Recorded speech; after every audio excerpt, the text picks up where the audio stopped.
Welcome to my channel. In my channel, you can watch various type of fiction and fantasy audiobook. If you want more video like this, please subscribe my channel. Naruto. Starting with creating a genius character. Part 1. Late March, Konoha year 42. Spring was deep, the air filled with the scent of soil and fresh leaves. The morning light, with just the right amount of warmth, passed through layers of leaves and cast flickering spots of light on the road. It was the start of another school year. Kakashi, do not underestimate this child. If he maintains this mindset, he will surely surpass you in the future, Tsukumo Hatake said earnestly at the entrance of the Konoha Ninja Academy, lowering his body to ruffle his son Kakashi's hair as he watched the backs of Might Dai and his son walking away. Kakashi was unimpressed. Although he had asked for Might Guy's name due to his father's advice, he did not take Might Guy to heart, nor did he believe his father truly thought highly of him. That guy was just an object his father used to admonish him not to be arrogant and complacent. He should first worry about passing tomorrow's makeup exam to even enter the academy. Alright, Dad, let's go in and finish the enrollment.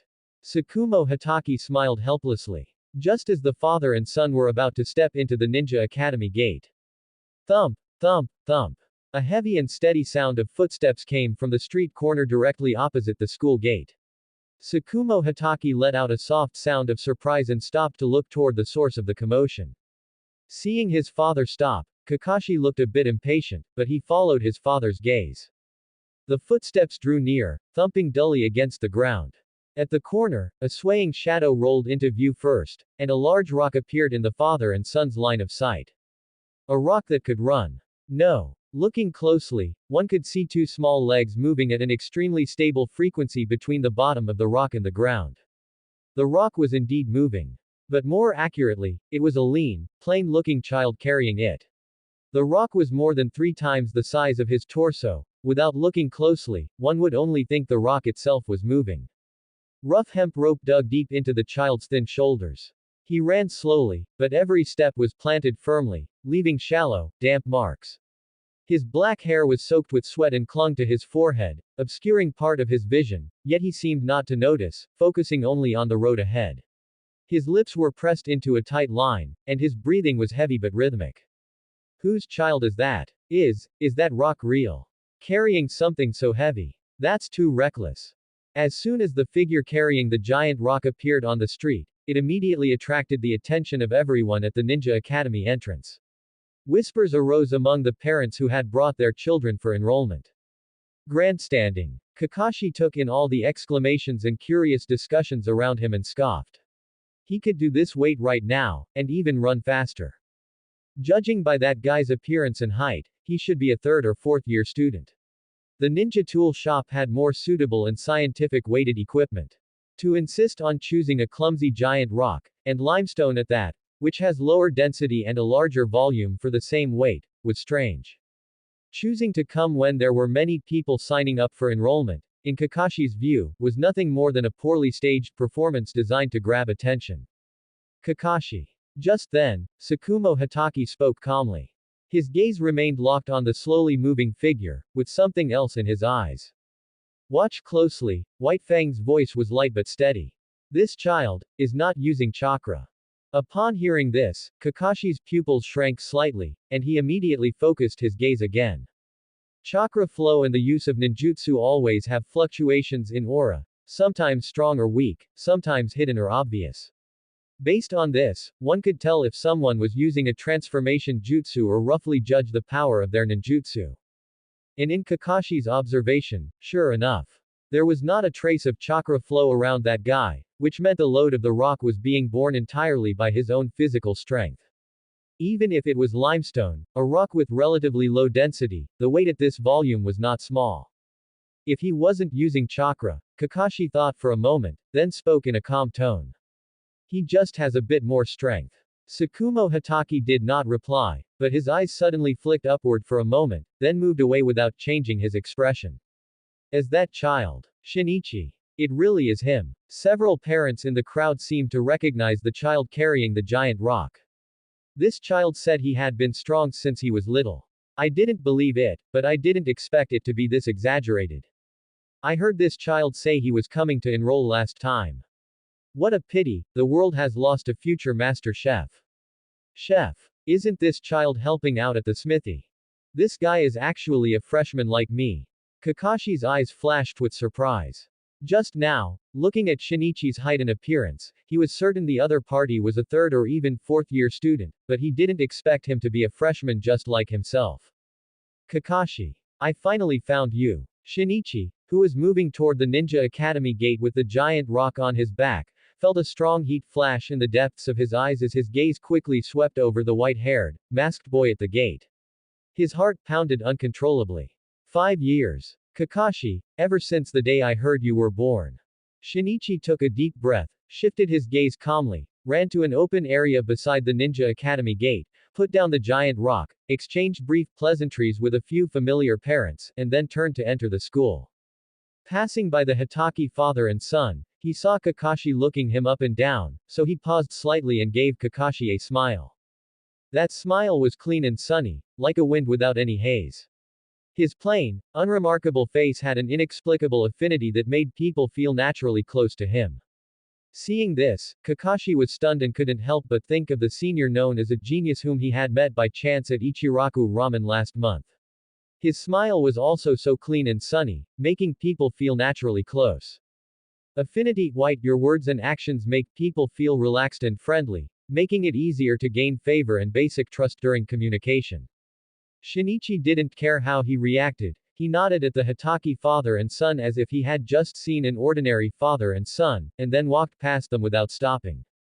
At this moment, Kakashi suddenly spoke. Hey! Shinichi stopped, turned his head, his face showing a little confusion. If you want to train your body properly, Kakashi said with a tone that seemed taken for granted, you should go to the ninja tool shop and buy professional weighted equipment. Carrying an irregularly shaped rock like that is not only inefficient and hard to control, but also likely to cause unnecessary muscle or bone damage. Shinichi listened carefully, his smile undiminished, and nodded. You're right. Professional equipment is indeed safer and more efficient. I've looked at the ninja tool shop. His tone was peaceful, without any displeasure at being corrected, and he continued. It's just that I haven't found one that perfectly fits my current needs. This rock is heavy, but once you get used to it, it's not too much trouble to adjust. Still, thanks for the advice, classmate. My name is Higashino Shinichi, what about you? How could there not be suitable equipment in the ninja tool shop? Kakashi frowned. He knew about the categories in the ninja tool shop. To say, none perfectly fit, was really far-fetched. But on second thought, he felt he was being meddlesome. He had called out to someone inexplicably, and now why pursue it? So he just replied indifferently. Kakashi Hitaki. Kakashi, is it? I'll remember that. Shinichi nodded and turned to walk into the school gate. This child is pitiful, he lost his parents when he was young. The money he earned from working for over a year was basically donated to the orphanage. No wonder, he's a good child who values relationships. The whispers of several parents nearby drifted over faintly. Kakashi's gaze turned to Shinichi's disappearing back, and he was silent for a moment. Let's go finish the enrollment, Dad. Shinichi, who had already walked a long way, didn't know about what followed. At this moment, he was recalling his interaction with Kakashi. Professional weighted equipment, huh? You make a very good point, Kakashi. But, if I don't carry that giant rock, how would the world know I have innate super strength and am different from others? A faint arc curled at the corner of Shinichi's mouth. With a thought, a floating panel only he could see appeared in his line of sight. Name: Higashino Shinichi. Job: Sword Apprentice. Talents: Intelligent white, diligent white, affinity white, robust white, foodie white, tenacity white, agile white, calm white. Draws: none. Higashino Shinichi, born in Konoha year 36, grew up in an orphanage. As an orphan, he had no illustrious family background and no special bloodline, but he had a personal panel that had appeared in his line of sight since birth. After gradually figuring out the operation logic of this panel, he began conscious persona management. Possessing an adult's mind, he showed understanding and learning abilities beyond his age early on, leading the orphanage and nearby adults to praise him as smart. He engraved diligence into his daily life, taking the initiative to take on chores in the orphanage from a young age. From the time he could run and jump, he exercised his body systematically, push-ups, running, jumping, and gritted his teeth to do more and heavier work, just to leave the impression on others that he had excellent physical fitness. Even at the dining table, he openly displayed an appetite disproportionate to his small stature, the second bowl, the third bowl, eating cleanly and attentively. He also managed his relationships, mingling with the children in the orphanage, soothing and taking care of crying infants, and running errands for the elderly in the neighborhood. He even used the excuse that future ninjas need a strong body and a strong will, to invite children in the orphanage to hit his back and limbs with smooth wooden sticks. Even though it hurt, he gritted his teeth and didn't make a sound, and even pretended nothing happened the next day, as if that little pain was insignificant. These bits and pieces, deliberate or unintentional performances, were like scattered puzzle pieces that eventually converged on his panel into one white entry after another. They were both the reality, in the eyes of others, and the foundation he built for himself to reach the path of transcendence. Through years of observation and experimentation, Shinichi gradually figured out some laws of entry generation. The speed and quality of generation seemed to be closely related to three factors: the number of people who recognized his trait, the depth of their impression of his trait, and the strength, status, or influence of the person perceiving it. Precisely because of this, today's enrollment display of carrying the stone was just another persona building event he had carefully planned. On the first day of school, the Ninja Academy entrance gathered many students, parents, and teachers. The flow of people was like weaving cloth, and the attention was far greater than on any ordinary day. It was even possible that the third Hokage was quietly observing the scene of new students enrolling in some way. And that piece of limestone, with its startling volume that completely obscured his whole person, was also the result of his deliberate choice. This type of rock has a relatively low density. At the same weight, the volume appears particularly huge. When people see it for the first time, the visual impact is exceptionally strong. That exaggerated contrast between his physique and the load was far more capable of instantly grabbing eyeballs and deepening the shocking impression of innate super strength and inhuman physical prowess than carrying a smaller but heavier metal block. This behavior was a bit unconventional, but looking around, it wasn't as if there weren't others in the village with even more exaggerated or eccentric behaviors. The most critical reason was that Shinichi urgently needed to accelerate the generation and upgrading of traits to boost himself. This was to ensure that he would definitely be able to defeat Kakashi within the first academic year. Compared to the potential rewards, this little stir that drew attention was entirely within the acceptable range. Kakashi, go ahead and fully display your shining talent from here on out, and let everyone in Konoha acknowledge your reputation as a genius. Don't disappoint me. Shinichi took a deep breath, calming the emotions stirred up by the heavy load and his first encounter with Kakashi, then walked steadily toward the registration desk. There, a male teacher wearing a green Chunin vest with a capable expression was sitting behind a table, methodically processing documents. Name. The teacher asked formulaically without looking up.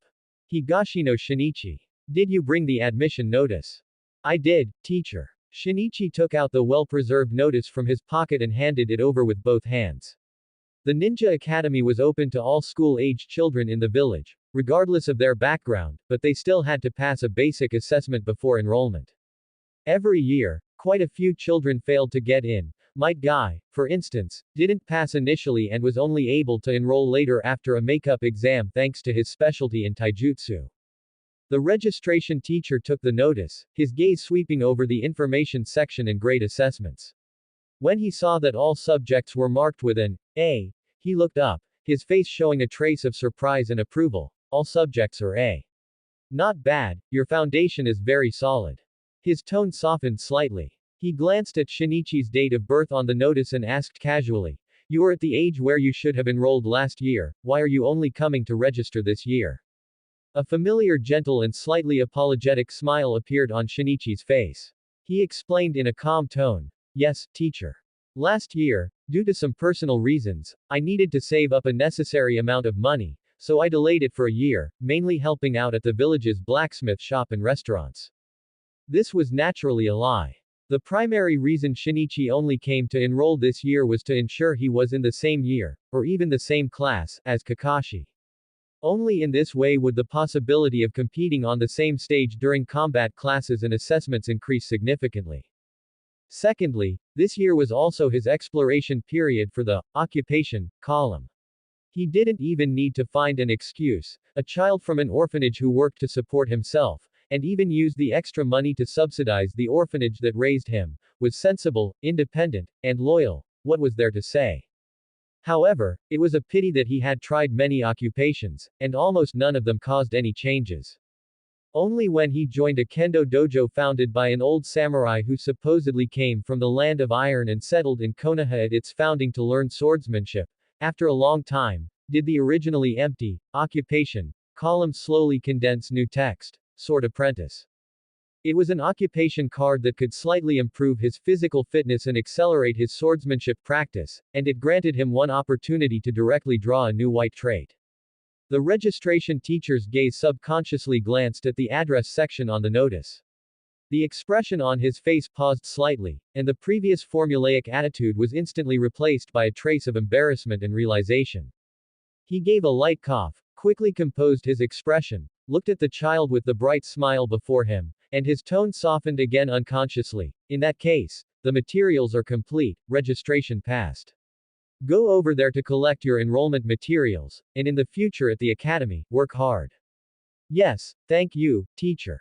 Shinichi took the form with both hands, bowed politely, and turned to walk toward the materials collection area. After completing all the enrollment procedures, he walked steadily toward the school gate. The moment he stepped out of the gate and officially left the ninja academy behind him, he suddenly had a feeling in his heart. He paused slightly, cast his gaze toward the empty space in front of him, and silently chanted in his heart. A semi-transparent panel that only he could see quietly appeared. Name: Higashino Shinichi. Occupation: Ninja Academy student, new sword apprentice. Talents: omitted. Draw count: 1 white. His gaze was firmly locked on the line of text that had just appeared in the occupation column.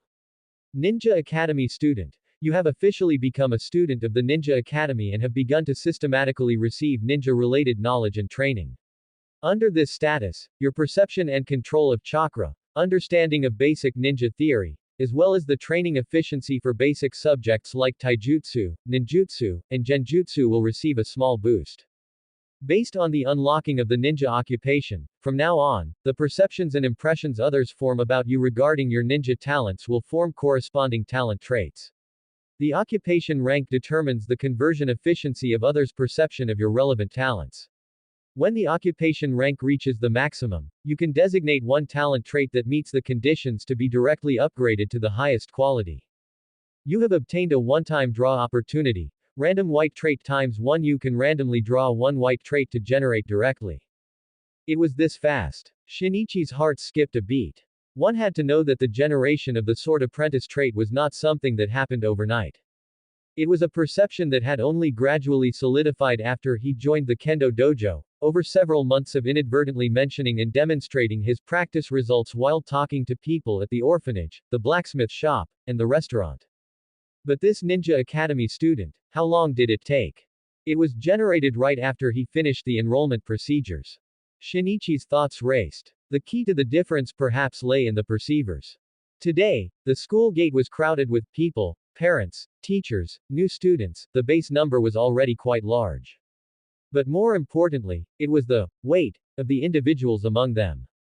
Kakashi was present. His father, that white fang of the leaf who shook the ninja world, Tsukumo Hatake, was also present. Even Shinichi recalled that when he had quickly scanned the Hatake father and son upon arriving at the school, the white fang of the leaf, who had been observing him, suddenly glanced upward. That was it, the third Hokage, that ninja who was accustomed to overlooking Konoha village with the telescope technique, was very likely also watching the movements on the first day of school. These figures standing at the pinnacle of the ninja world or Konoha, their perception and gaze, even if only for a fleeting moment and not given much thought, had an influence far beyond that of ordinary people. The speed of trait generation was indeed closely related to the strength and status of the perceiver. Shinichi's gaze landed on the two coexisting occupation traits on the panel sword apprentice and ninja academy student. Just as Shinichi had guessed before an occupation trait could be generated by perception, it first needed to be recognized and accepted by a certain system, tradition, or authority. Although teacher Yamashita Shuji, who taught him swordsmanship, had settled here at the founding of Konoha, he was from the land of iron and was a formal samurai, representing a samurai and kendo legacy system that was even older than the ninja system. Gaining his approval and starting his training was equivalent to obtaining official endorsement for the swordsman occupation within that system. And the Konoha Ninja Academy was the orthodox official starting point for cultivating ninjas that the entire village, and even the entire ninja world, recognized. The moment he completed the registration procedures and officially enrolled, he was incorporated into the lowest level of the Grand Ninja occupation system, gaining the most basic official identity certification. Then why didn't blacksmith and chef work? A new doubt appeared in Shinichi's mind. Blacksmith and chef were also stable, legacy-based occupation systems, and they had appeared long before ninjas. Could it be that this legacy system needed to involve supernatural power or the application of chakra to form a corresponding occupation? But as far as he knew, there were indeed artisan ninjas and cooking ninja in the ninja world who used chakra for forging and cooking. Is it because I didn't get the recognition of the corresponding authority? Or is it? His gaze narrowed slightly as he grasped the key difference. His line of thought became clearer, but Shinichi did not delve deeper. There were more practical things to do right now. This answer might be revealed when he entered Konoha Hospital to formally learn pharmacology, medicine, and medical ninjutsu. He walked out of the school gate, shouldered the conspicuous boulder again, and began his weighted run around Konoha. The heavy sound of his footsteps struck the ground again, attracting curious or surprised gazes along the way. Must upgrade as soon as possible. While running, his thoughts swept over the column of white traits on his personal panel: diligence, robust, and so on. They were the results of his years of effort and the cornerstone for leveraging stronger power in the future. Every time he sweated profusely, every time he surpassed his limits under the gaze of others, he was consolidating and strengthening these impressions. An hour later, an exhausted Shinichi returned to his new residence. A week ago, he had moved out of the orphanage and rented this slightly dilapidated small apartment. Moving out was not just for the convenience of his actions, it meant that the stage for his persona building had officially expanded, from the area around the orphanage, turning toward the area around the Ninja Academy, and even radiating throughout the entire Konoha village. Closing the door and cutting off the outside gaze, he leaned against the wall to slowly steady his breathing. The calm expression he had deliberately maintained on his face finally relaxed, revealing true exhaustion, but his eyes remained bright. Shinichi walked into the small kitchen. In his past life, he had many years of experience cooking, and in this life, he had started helping in the kitchen at the orphanage very early on. Combined with the solid year of working at a restaurant later, he possessed quite good and professional culinary skills.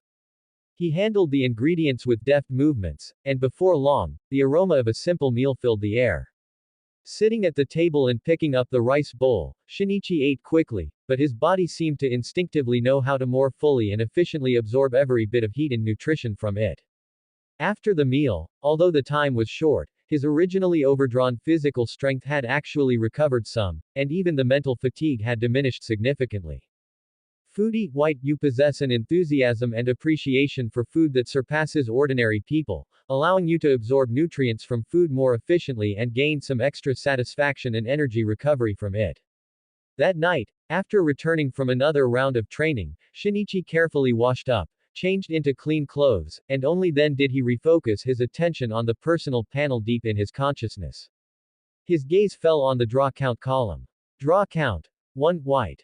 The generation of an occupation trait, in addition to granting training bonuses related to that occupation, would also reward an additional, completely random talent trait draw opportunity that did not rely on external perception. 2 months ago, when the Sword Apprentice trait condensed, he had obtained his first draw opportunity and gained the Calm trait from it.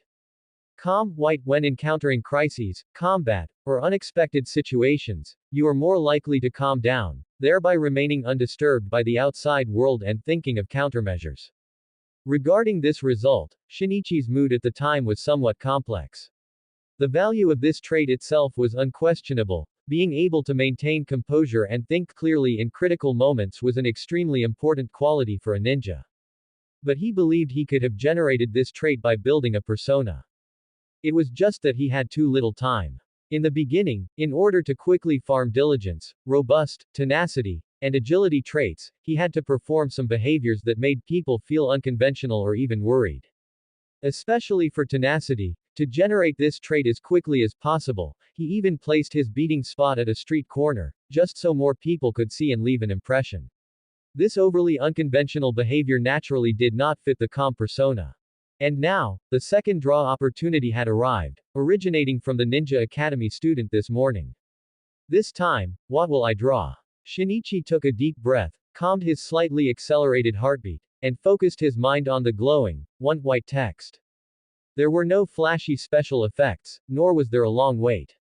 It was as if a faint ripple had just passed through his field of vision, and the text on the panel had already changed. Draw count. Oh, white. And in the talent trait column, right after white, a new line of text quietly emerged in the white light. Wind style basics white. You are relatively sensitive to wind style chakra and your control is smoother.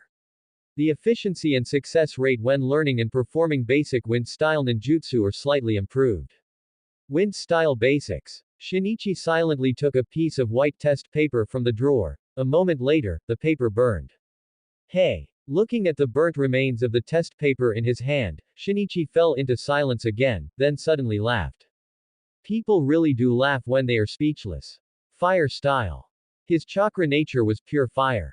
His personal panel was a collection of external perception and bonuses.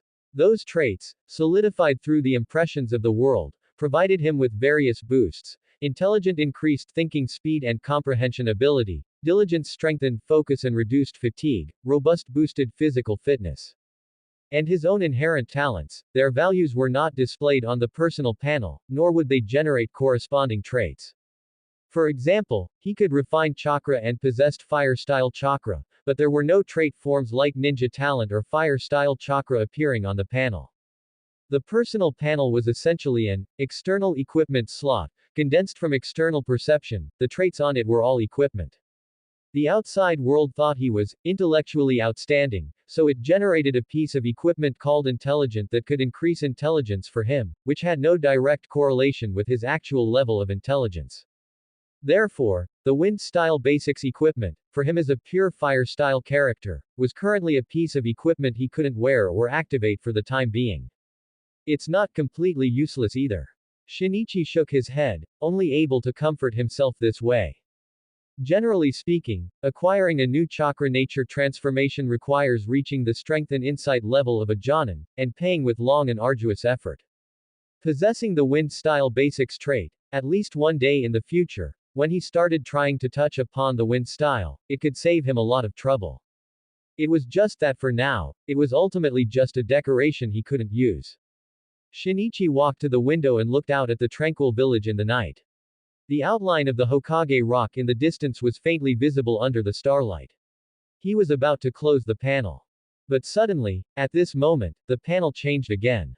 The robust white trait suddenly emitted a fluorescent green light, and the next moment it shattered with a bang, and a new line of green text was generated. Innate super strength, green, you possess physical power that transcends the mundane. Your muscle strength, endurance, and explosive power are all enhanced, allowing you to easily accomplish feats of weight-bearing and destruction that are beyond the reach of ordinary people. Shinichi froze for a moment, his heart suddenly pounding heavily. Immediately, a powerful, warm, and thick current of blood, heavy as mercury, surged from his heart, rapidly spreading through his blood vessels, bones, and tendons to his waist, arms, legs, and other major parts of his body, followed by an unprecedented sense of fullness and vigor.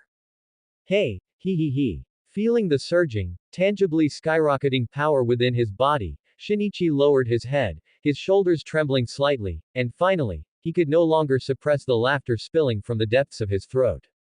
Kakashi. Meanwhile, in the Hokage office. The lighting was gentle, documents were piled like mountains, and third Hokage Hiruzen Sarutobi was puffing on his pipe while reviewing a report. Every year during the school enrollment season, matters were always a bit more complex than usual. For this reason, he had to invite his two old partners, Homura Mitokado and Kaharu Udatane, to work overtime with him. In the slightly quiet office, Kaharu Udatane seemed to recall something, her tone carrying a hint of her usual conservatism and pickiness. Speaking of which, I did hear about something. There was a new student today, not very old, but acting quite eccentric. He actually carried a rather conspicuous large rock to school for enrollment, causing quite a crowd to gather at the gate. Children these days are truly worrisome. A ninja should prioritize composure. Homura Mitokado looked up from his documents, smiled, and said in a relatively relaxed tone, "Oh. Sounds like he has quite a bit of strength. Kaharu, it's harmless for children to have a bit of vitality and show themselves off, as long as they don't disrupt the order." Hiruzen Sarutobi's hand holding the pipe paused. He slowly exhaled a plume of smoke, as the image he had accidentally glimpsed through his crystal ball during the day surfaced in his mind. A young figure, carrying a giant rock completely disproportionate to his size, moving with heavy yet steady steps. I have a bit of an impression of this child. I believe his name is Shinichi, right? Third Hokage nodded and spoke slowly. It is indeed quite significant. The weight of that rock would be very difficult for a child his age to carry, even with the aid of chakra, yet he seemed to carry it relying solely on his physical strength. Relying solely on physical strength. Homura Mitokado adjusted his glasses, revealing a hint of surprise as he smiled. Hiruzen, it seems this little fellow named Shinichi possesses a decent physique. He should be a good candidate for practicing taijutsu. A moment later, Third Hokage nodded. He is indeed a good candidate.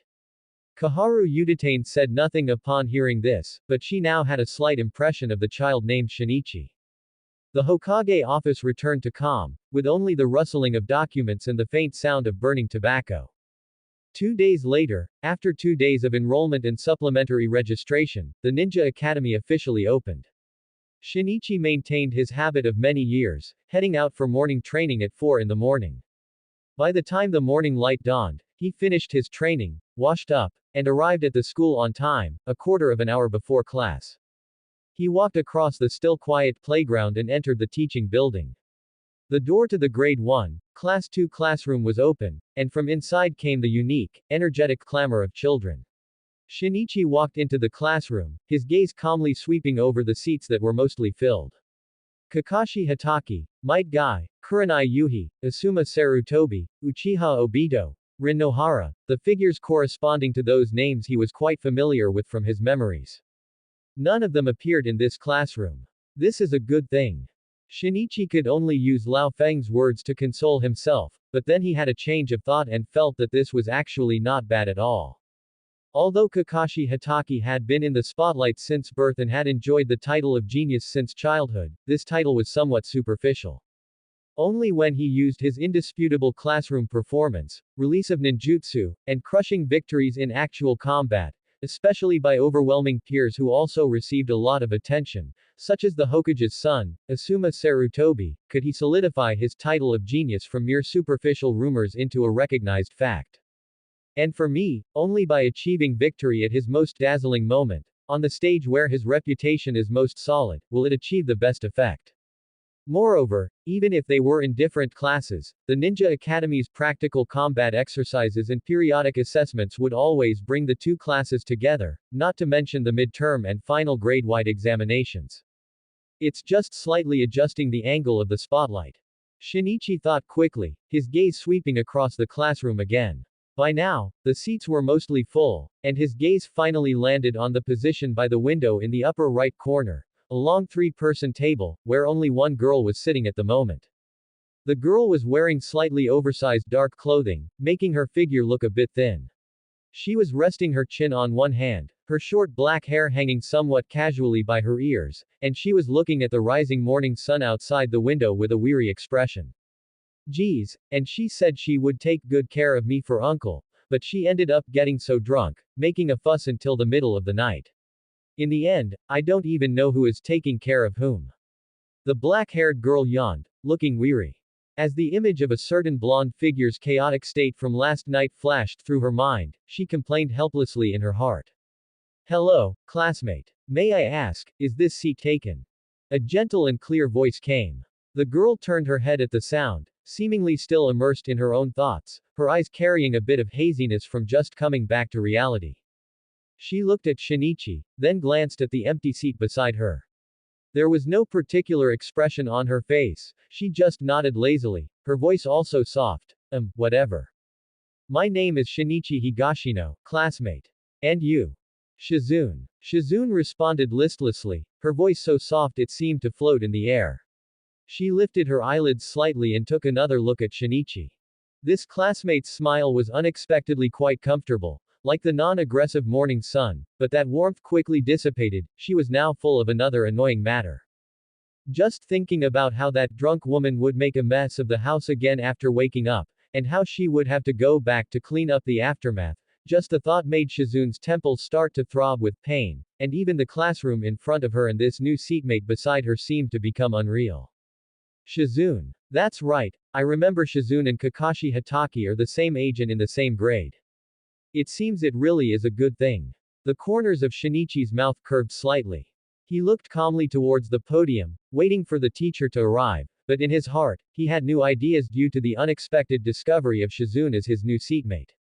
A few minutes later, the teacher had still not appeared. The classroom door was pushed open with a bang, and a figure rushed in, bringing in a slightly hot breeze. The person who entered had dark skin, a build significantly stockier than other children of the same age, and was covered in sweat, as if he had run here frantically. He panted heavily a few times, his eyes beneath thick eyebrows quickly scanning the classroom. Finding that there was only one empty seat left at the three-person table by the window in the upper right corner, he walked over there with long, unhesitating strides. Thank goodness, I made it. He sat down on the empty seat next to Shinichi, let out a long sigh of relief, and then muttered with some dissatisfaction, "Geez, Teacher Chen is really too careless about time." On the first day. Halfway through his sentence, he seemed to realize he hadn't greeted his new seatmate yet. He turned his head abruptly, revealing a mouthful of white teeth, and said with a hearty smile, "My name is Takashi Ishizuka, just call me Takashi." "What's your name?" "Takashi." A certain meme flashed through Shinichi's mind, but he didn't show it on his face and responded with a friendly smile, "Shinichi Higashino, you can call me Shinichi." While speaking, he sized up Takashi Ishizuka's sturdy build and the teacher Chen mentioned inadvertently just now. He had a guess in his heart and asked seemingly casually, "Takashi, looking at you, you must be good at taijutsu." "I wouldn't say that." Takashi Ishizuka waved his hand, his smile carrying a bit of frank self-deprecation, but his eyes were bright. "Rather than saying I'm good at it, it's more like this is all I can do. I only got in after passing the supplementary entrance exam using taijutsu. My master always says that people who can't use ninjutsu cannot be ninjas and advises me to give up on this idea, but I am determined to prove to him that even if one only knows taijutsu, one can still become an excellent ninja. What do you think, Shinichi?" Of course, taijutsu itself is an amazing path, and it can even create miracles. Shinichi's tone was sincere, without a hint of falsehood, because taijutsu really can create miracles, and Might Guy is the best example. Ahahaha, well said. Miracles. Yes, that's it, miracles. Hearing this, Takashi Ishizuka's smile widened, appearing very pleased, and then he said enthusiastically, "By the way, Shinichi, are you also interested in taijutsu? I see your frame is also quite sturdy. Do you want to spar sometime? Teacher Chen always says that actual combat is the best practice. It really is. You only knows taijutsu, Teacher Chen." Combining these two important pieces of information, Shinichi understood.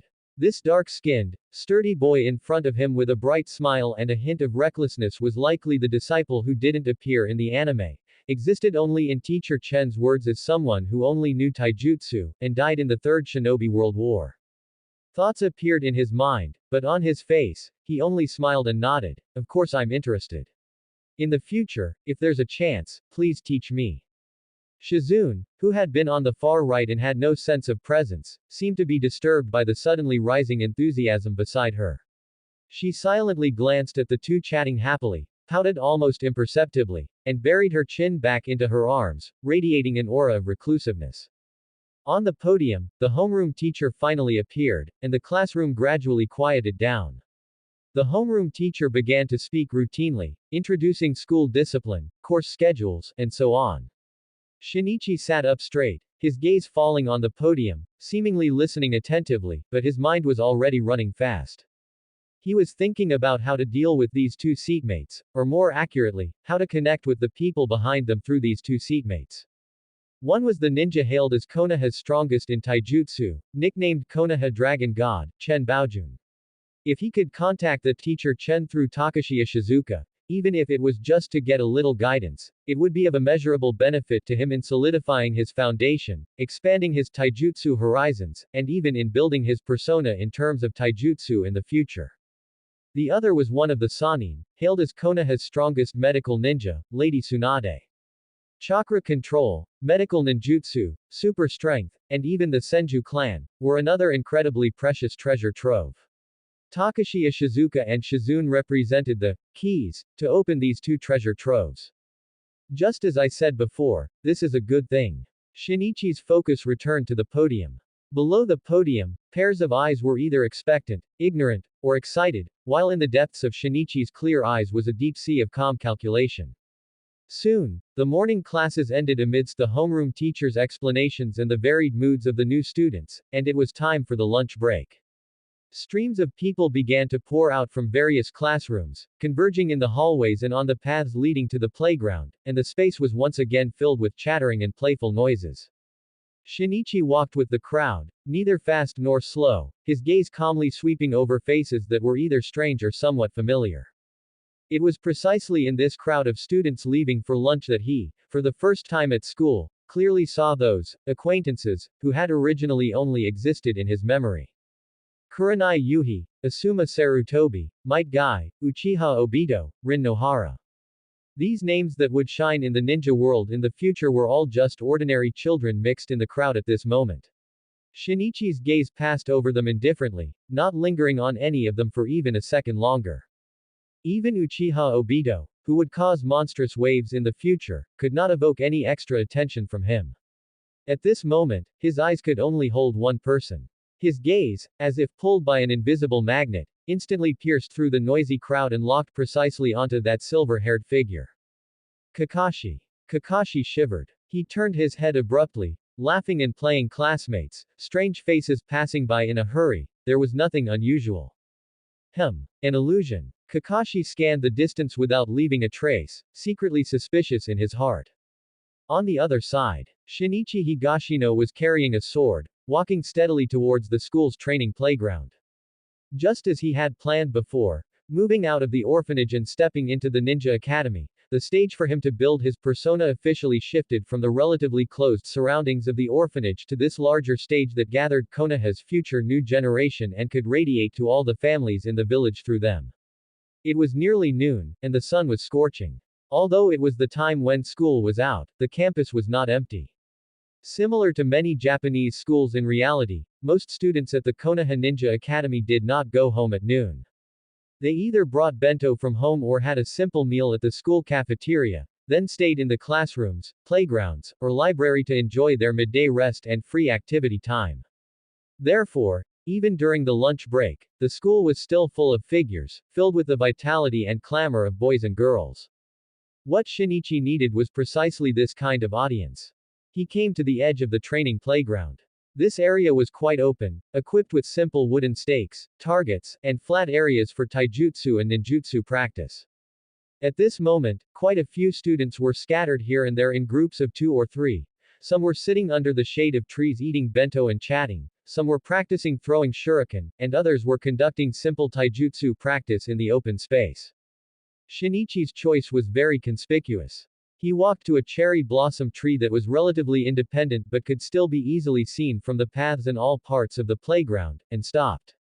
He did not start immediately, but stood quietly for a moment, his gaze slowly sweeping across the surroundings, taking in those intentional or unintentional gazes. Very good. He took a deep breath and gripped the hilt of his sword with his right hand. The next second, he moved. It was just the most basic, most solid swordsmanship move, stepping, twisting the waist, swinging the arm. The long sword cut through the air, bringing with it a short, powerful, sharp sound. The movements were so standard they were almost rigid, every exertion of force was clearly identifiable, rigorous, and fluid. Then came the second sword strike, the third. His speed was not fast, he just maintained a stable and clear rhythm, as if carving the details of every movement. His hand holding the sword was extremely steady, his eyes focused and fixed, looking only at a non-existent point in the void ahead, with no distractions. Gradually, the gazes of some students who were originally doing their own things were attracted. Look over there, is that person practicing swordplay? He's so serious, the movements are identical, repeating so many times, and still so standard. Is he a new student? Haven't seen him before. Tisk, not even resting at noon, so driven. Low murmurs of discussion came faintly, some curious, some praising, and some disapproving. Shinichi felt those gazes and discussions, this was exactly what he wanted. Starting from today at noon, he would practice swordplay here every lunch break without fail, in full view of everyone. And starting from tomorrow and every day after that, he would also appear on the playground or the roads around the school during the morning peak hours of students arriving at school, running while carrying one giant rock after another. Day after day. The mockery, sarcasm, or even being labeled an eccentric or a freak that might result from this, it didn't matter. As long as diligence, hard work, amazing perseverance, a solid foundation, and a certain talent in swordsmanship, these impressions had a slight possibility of being acknowledged and recognized by some of them. And through the eyes of these classmates, be continuously confirmed and deepened, and then, with the idle chatter after school, quietly flow into their respective families. Casual mentions by parents and elders at the dinner table, or ordinary conversations between neighbors, would gradually bind the name, Higashino Shinichi, to these traits. Perhaps even in the future, when these classmates graduate, become genin or chunin, or pursue other professions, they might occasionally recall during casual chats with mentors, teammates, or colleagues. There was a guy back in school. You'd see him running with a giant rock on his back every morning, and he'd practice sword skills every single noon without fail. He was incredibly driven. Impressions are like water droplets, gathering into a stream, eventually shaping the real him in the eyes of others. The July weather had thoroughly immersed Konoha in a thick, sweltering heat. Time passed quickly, and in the blink of an eye, the first semester was coming to an end, and the Ninja Academy ushered in its 3-day final exams. It's a good thing you were there, Shinichi. The morning written exam had just ended. The moment the proctor collected the papers and stepped out of the classroom, Ishizuka Takashi let out a long breath of relief. He looked at Shinichi beside him, his face filled with gratitude as he said, "If it weren't for you, my written exam would have been ruined just like the previous ones." He was telling the truth. During the exam, Shinichi hadn't made any big moves, just happened to angle the part with all the answers toward Takashi's side. The practical assessment is this afternoon. Ishizuka Takashi quickly recovered from his near-death experience in the written exam. He leaned forward, his eyes burning with his familiar eagerness. I heard from the upperclassmen that for a more comprehensive evaluation, the practical exam sometimes mixes classes to randomly match opponents. I really hope I get to face someone strong from another class and have a good spar. Big guy, don't get too excited. If you get matched with that guy Kakashi, you'll be crying. Shizune, who was organizing her stationery nearby, looked up and poured a bucket of cold water on him. Kakashi. The excitement on Ishizuka Takashi's face visibly froze for a moment. He then scratched his head and frankly admitted, that guy is indeed very strong. He's a genius among geniuses. The assessment of a genius among geniuses was, in the current Ninja Academy, almost everyone's consensus regarding Kakashi Hatake. Since enrollment, in all exams, monthly tests, midterms, including theory, ninjutsu, taijutsu, genjutsu, shurikenjutsu, every subject had been a perfect score. And perfect scores were merely the starting point of his astonishing talent. While the vast majority of first-year students were still struggling to train their basics, and being able to perform the body replacement, clone, and transformation techniques without errors was enough to be praised as a genius. Kakashi could already fluently perform elemental ninjutsu. And not just one: wind, fire, lightning, earth, and water. He had all 5 elemental releases. Innate 5 attribute chakra. This was a 1 in 10,000, legendary aptitude. Looking back at the history since the founding of Konoha, only 3 people were explicitly recorded as having such talent. The first Hokage Senju Hashirama, who founded the era, the second Hokage Senju Tobarama, who laid the foundation, and the contemporary third Hokage Hiruzen Sarutobi, known as the strongest Hokage. And Kakashi was the fourth. Therefore, when the tip of the iceberg of Kakashi's 5-attribute ninjutsu talent was revealed within the school, the phrase, Hokage potential, originated from who knows which meddlesome student. But it quickly spread like wildfire among students and teachers, and rapidly permeated throughout all of Konoha. Nowadays, even the most ordinary civilians in the village had heard more or less about it over tea and conversation. The 5-year-old son of the White Fang of the Leaf was a genius among geniuses, the hope carrying the name of the future Hokage. Shinichi listened to their conversation quietly, his face still wearing that gentle and calm expression. That meddlesome student was, naturally, himself. Just last month, during another practical lesson where the two classes overlapped, Shinichi still didn't rush to challenge Kakashi. He watched silently from the crowd as Kakashi defeated Asuma Sarutobi, the son of the Hokage, cleanly and decisively with more skillful and suppressive fire release. When surrounding classmates exclaimed, "It seems like Kakashi can use all 5 types of elemental ninjutsu," Shinichi acted as if he were just recalling something and casually mentioned in a conversational tone. Speaking of which, when I was reading in the library earlier, I saw that the first, second, and third Hokage-sama all seemed to be born with the constitution of having all 5 chakra affinities. Whether the first, second, and third Hokage were truly born with 5-attribute chakra didn't matter, nor did it matter if other such ninjas had existed in Konoha's history.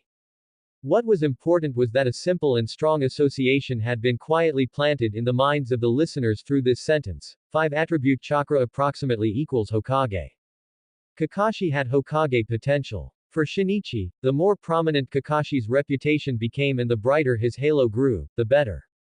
However, I still think Shinichi is more impressive. Ishizuka Takashi's voice carried an undisguised bias. If Shinichi faced Kakashi, he would definitely win.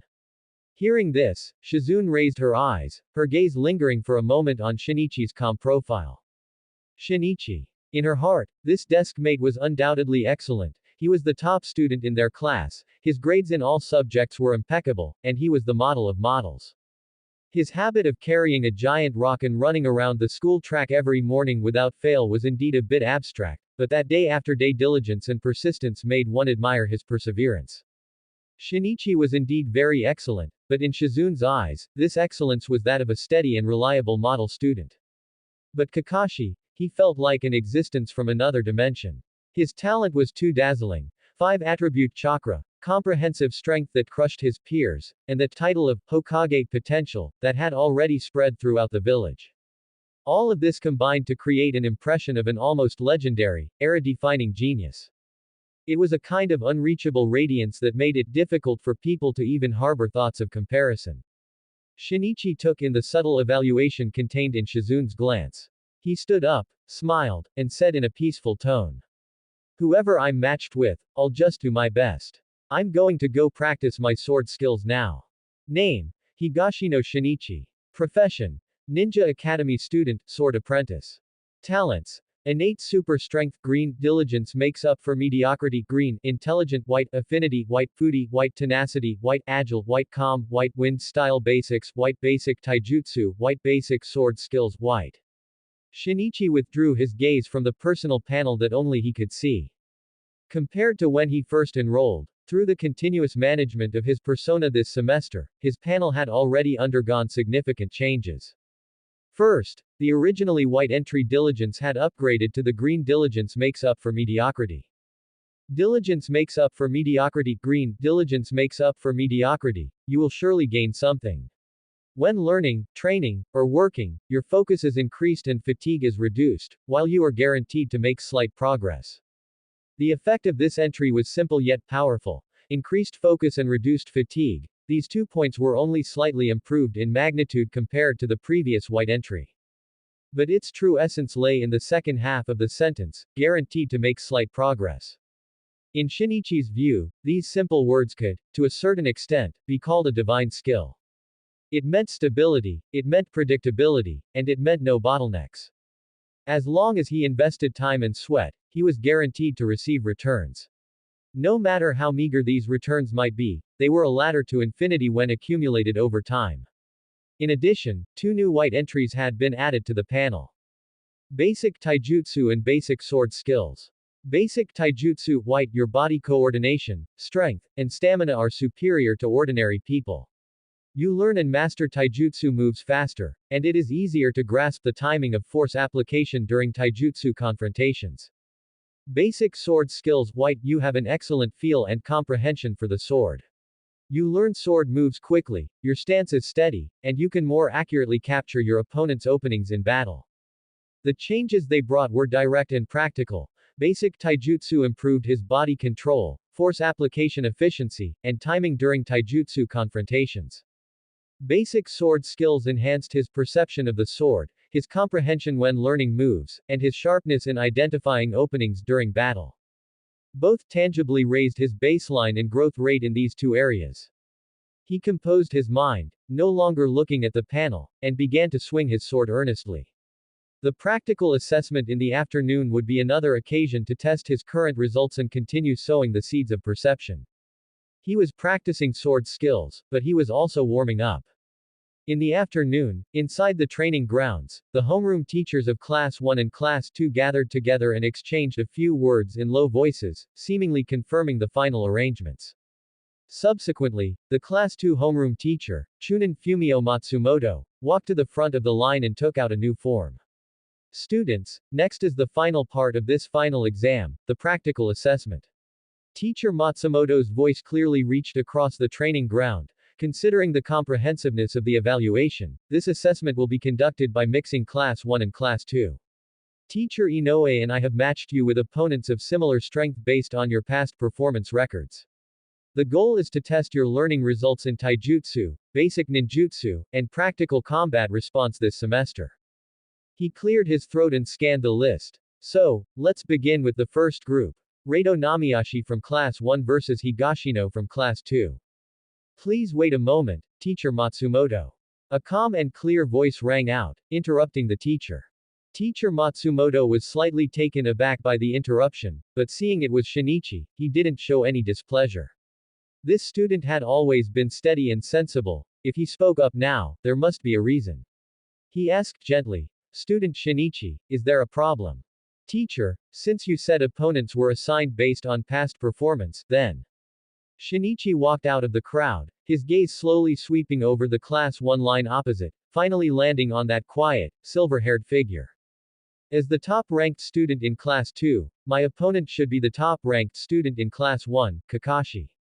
As his words fell, a low murmur of conversation broke out across the training ground, with eyes shifting back and forth between Shinichi and Kakashi. As Shizuka Takashi suddenly clenched his fists, his eyes shining, while Shizune widened her eyes slightly as she looked at Shinichi.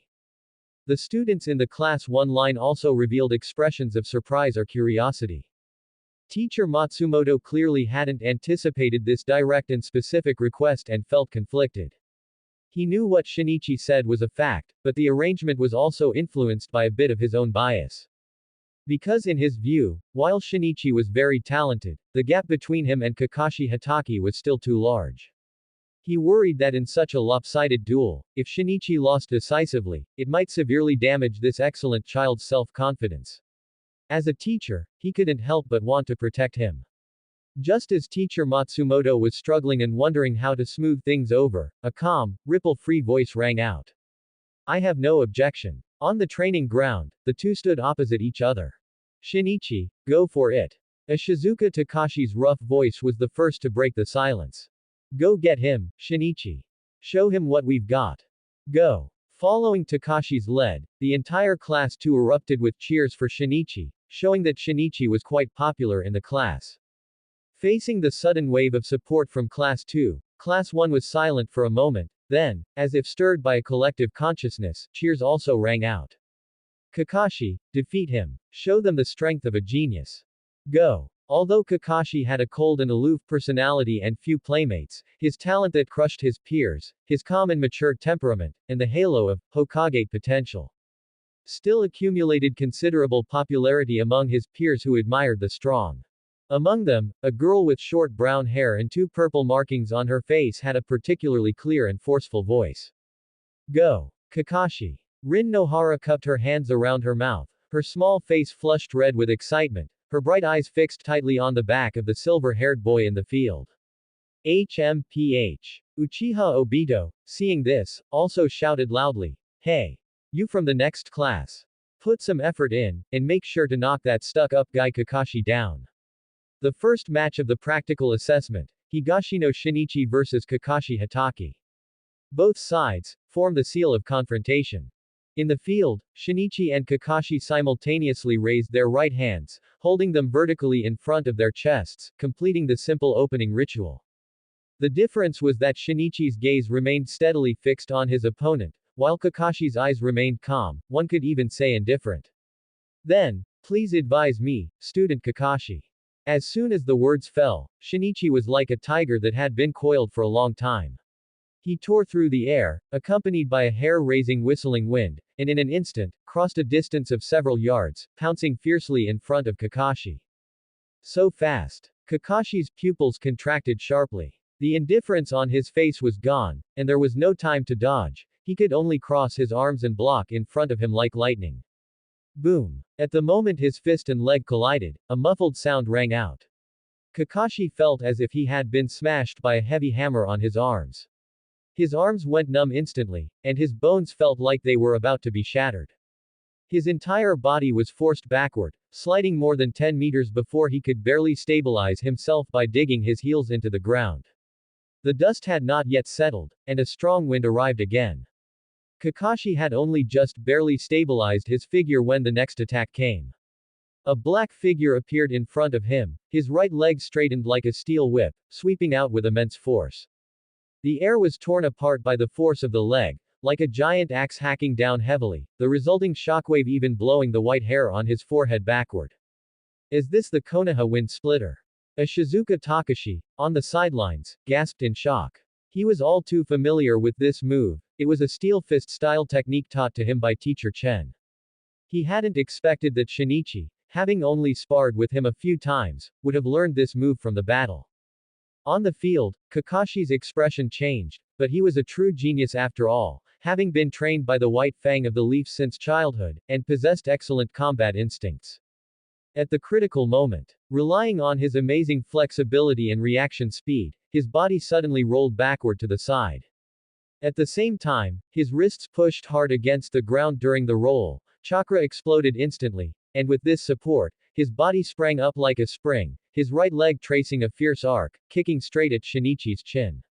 However, Shinichi seemed to have already anticipated that he would counterattack like this, and with a light and precise step to the left, he let that dangerous high kick graze past the tip of his nose.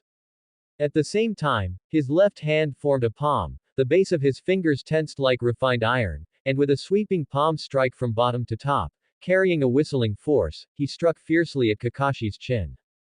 Bang! A dull thud sounded. Kakashi's vision suddenly went black, a sky full of stars exploded in his mind, the violent shock caused his thoughts to go blank for a moment, and his body fell backward, completely out of control. Shinichi did not give him any chance to catch his breath. The moment Kakashi lost his balance, a heavy kick slammed into his abdomen. Kakashi, like a sandbag hit at full speed, curled up and flew backward at a faster speed than before, crashing into the trunk of a large tree at the edge of the training ground. The thick trunk shook violently, and withered yellow leaves fell down, showering him. Cough. Kakashi slid to the ground, arching his body, clutching his painful lower abdomen and coughing violently, his mind only just beginning to regain some consciousness. He gritted his teeth and pushed against the ground, trying to climb up and fight again, but a cold sensation quietly touched his neck. Shinichi had already approached him like a ghost, a kunai pressed against his neck. He lost. The entire training ground fell into a deathly silence. All the cheering, discussions, and the sound of the wind seemed to have been suddenly cut off by an invisible hand. Whether it was the students of Class 1, the students of Class 2, or the two teachers, all were staring dumbfounded at the incredible scene in the middle of the field. Even people from other classes and grades in the distance, who were conducting their own practical exams, noticed this scene. That super genius Kakashi Hatake, who carried the reputation of having the potential of a Hokage, and shone like a dazzling star. In this head-on confrontation, he had been crushingly defeated. The sun was still blazing, but it could not disperse the shock and confusion that permeated the entire field, which felt almost frozen. How is that possible? This question exploded in almost everyone's mind. They looked at the standing Higashino Shinichi, this commoner orphan who had no prominent family background, no inherited bloodline limit, and who was even said to have mastered only the most basic clone, transformation, and body replacement techniques in terms of ninjutsu. Although he had excellent grades and was a model student, in the ninja academy, he was as ordinary as one could get. What they didn't know was that Shinichi possessed an advantage that belonged only to him. That was the power of the entries transformed from the persona he had carefully constructed for years, day after day. Robust, sword apprentice, tenacity, these white entries were not empty names, they were genuinely optimizing and enhancing his physical quality. Especially the robust entry. Back when he was working at the blacksmith shop, he discovered that he possessed raw strength that surpassed many adult blacksmith masters, and one must know that the blacksmith profession itself is known for having great strength. And when the white entry robust qualitatively changed into the green entry innate super strength, Shinichi's strength saw an explosive growth, increasing several times over. As for Kakashi, he was indeed a genius rarely seen in a century, but he had an objective limitation that could not be overcome: age. He was only 5 years old. No matter how outstanding his talent was, there were physiological limits to his body's development, bone strength, and muscle load capacity. Without the aid of chakra, his strength was always far inferior to Shinichi's. And what Shinichi possessed was a monster-level physique that, after years of training and the accumulation of the system's entries, far exceeded this age group. His stats in strength and physique were simply too high compared to his peers. More importantly, it was the mindset and preparation. Kakashi perhaps did not underestimate Shinichi, but the long-standing reality of being unrivaled among his peers had invisibly given him a composed attitude. He might have imagined that this opponent, Shinichi, whom he first saw carrying a giant boulder to school, had some strength or some special taijutsu moves. But he never expected that Shinichi's strength was so great, exceeding his imagination. The first strike was a fierce attack like a landslide and tsunami, completely beyond the upper limit of his strength capacity.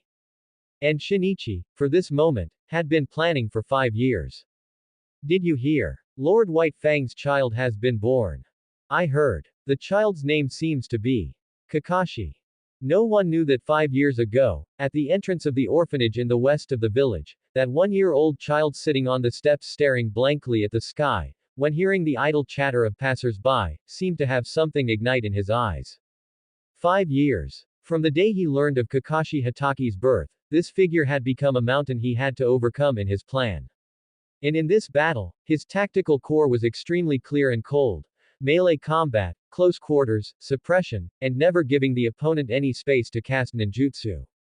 The battle was pulled into his own rhythm from the very beginning.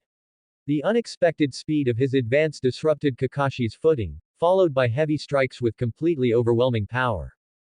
Throughout the whole process, he used taijutsu attacks like a fierce storm to firmly pin his opponent in the mire of close-quarters combat, interrupting any possibility of him performing hand seals or retreating. Let alone 5-element ninjutsu, Kakashi could not even find a single gap to cast the most basic clone or body replacement techniques. This was not an accident or luck, but a precise strike that had been planned for a long time, targeting weaknesses, and magnifying his own unique advantages infinitely. The sun was still blazing, and the shock that permeated the air was gradually replaced by a complex emotion. Looking at the calm black-haired boy in the field, many people for the first time truly separated the name Higashino Shinichi from the category of very hard-working honor student, and placed him in a position that required a re-examination. Shinichi. Shinichi. Shinichi. Ishizuka Takashi was the first to wake up from the shock. He waved his fists and shouted with all his might.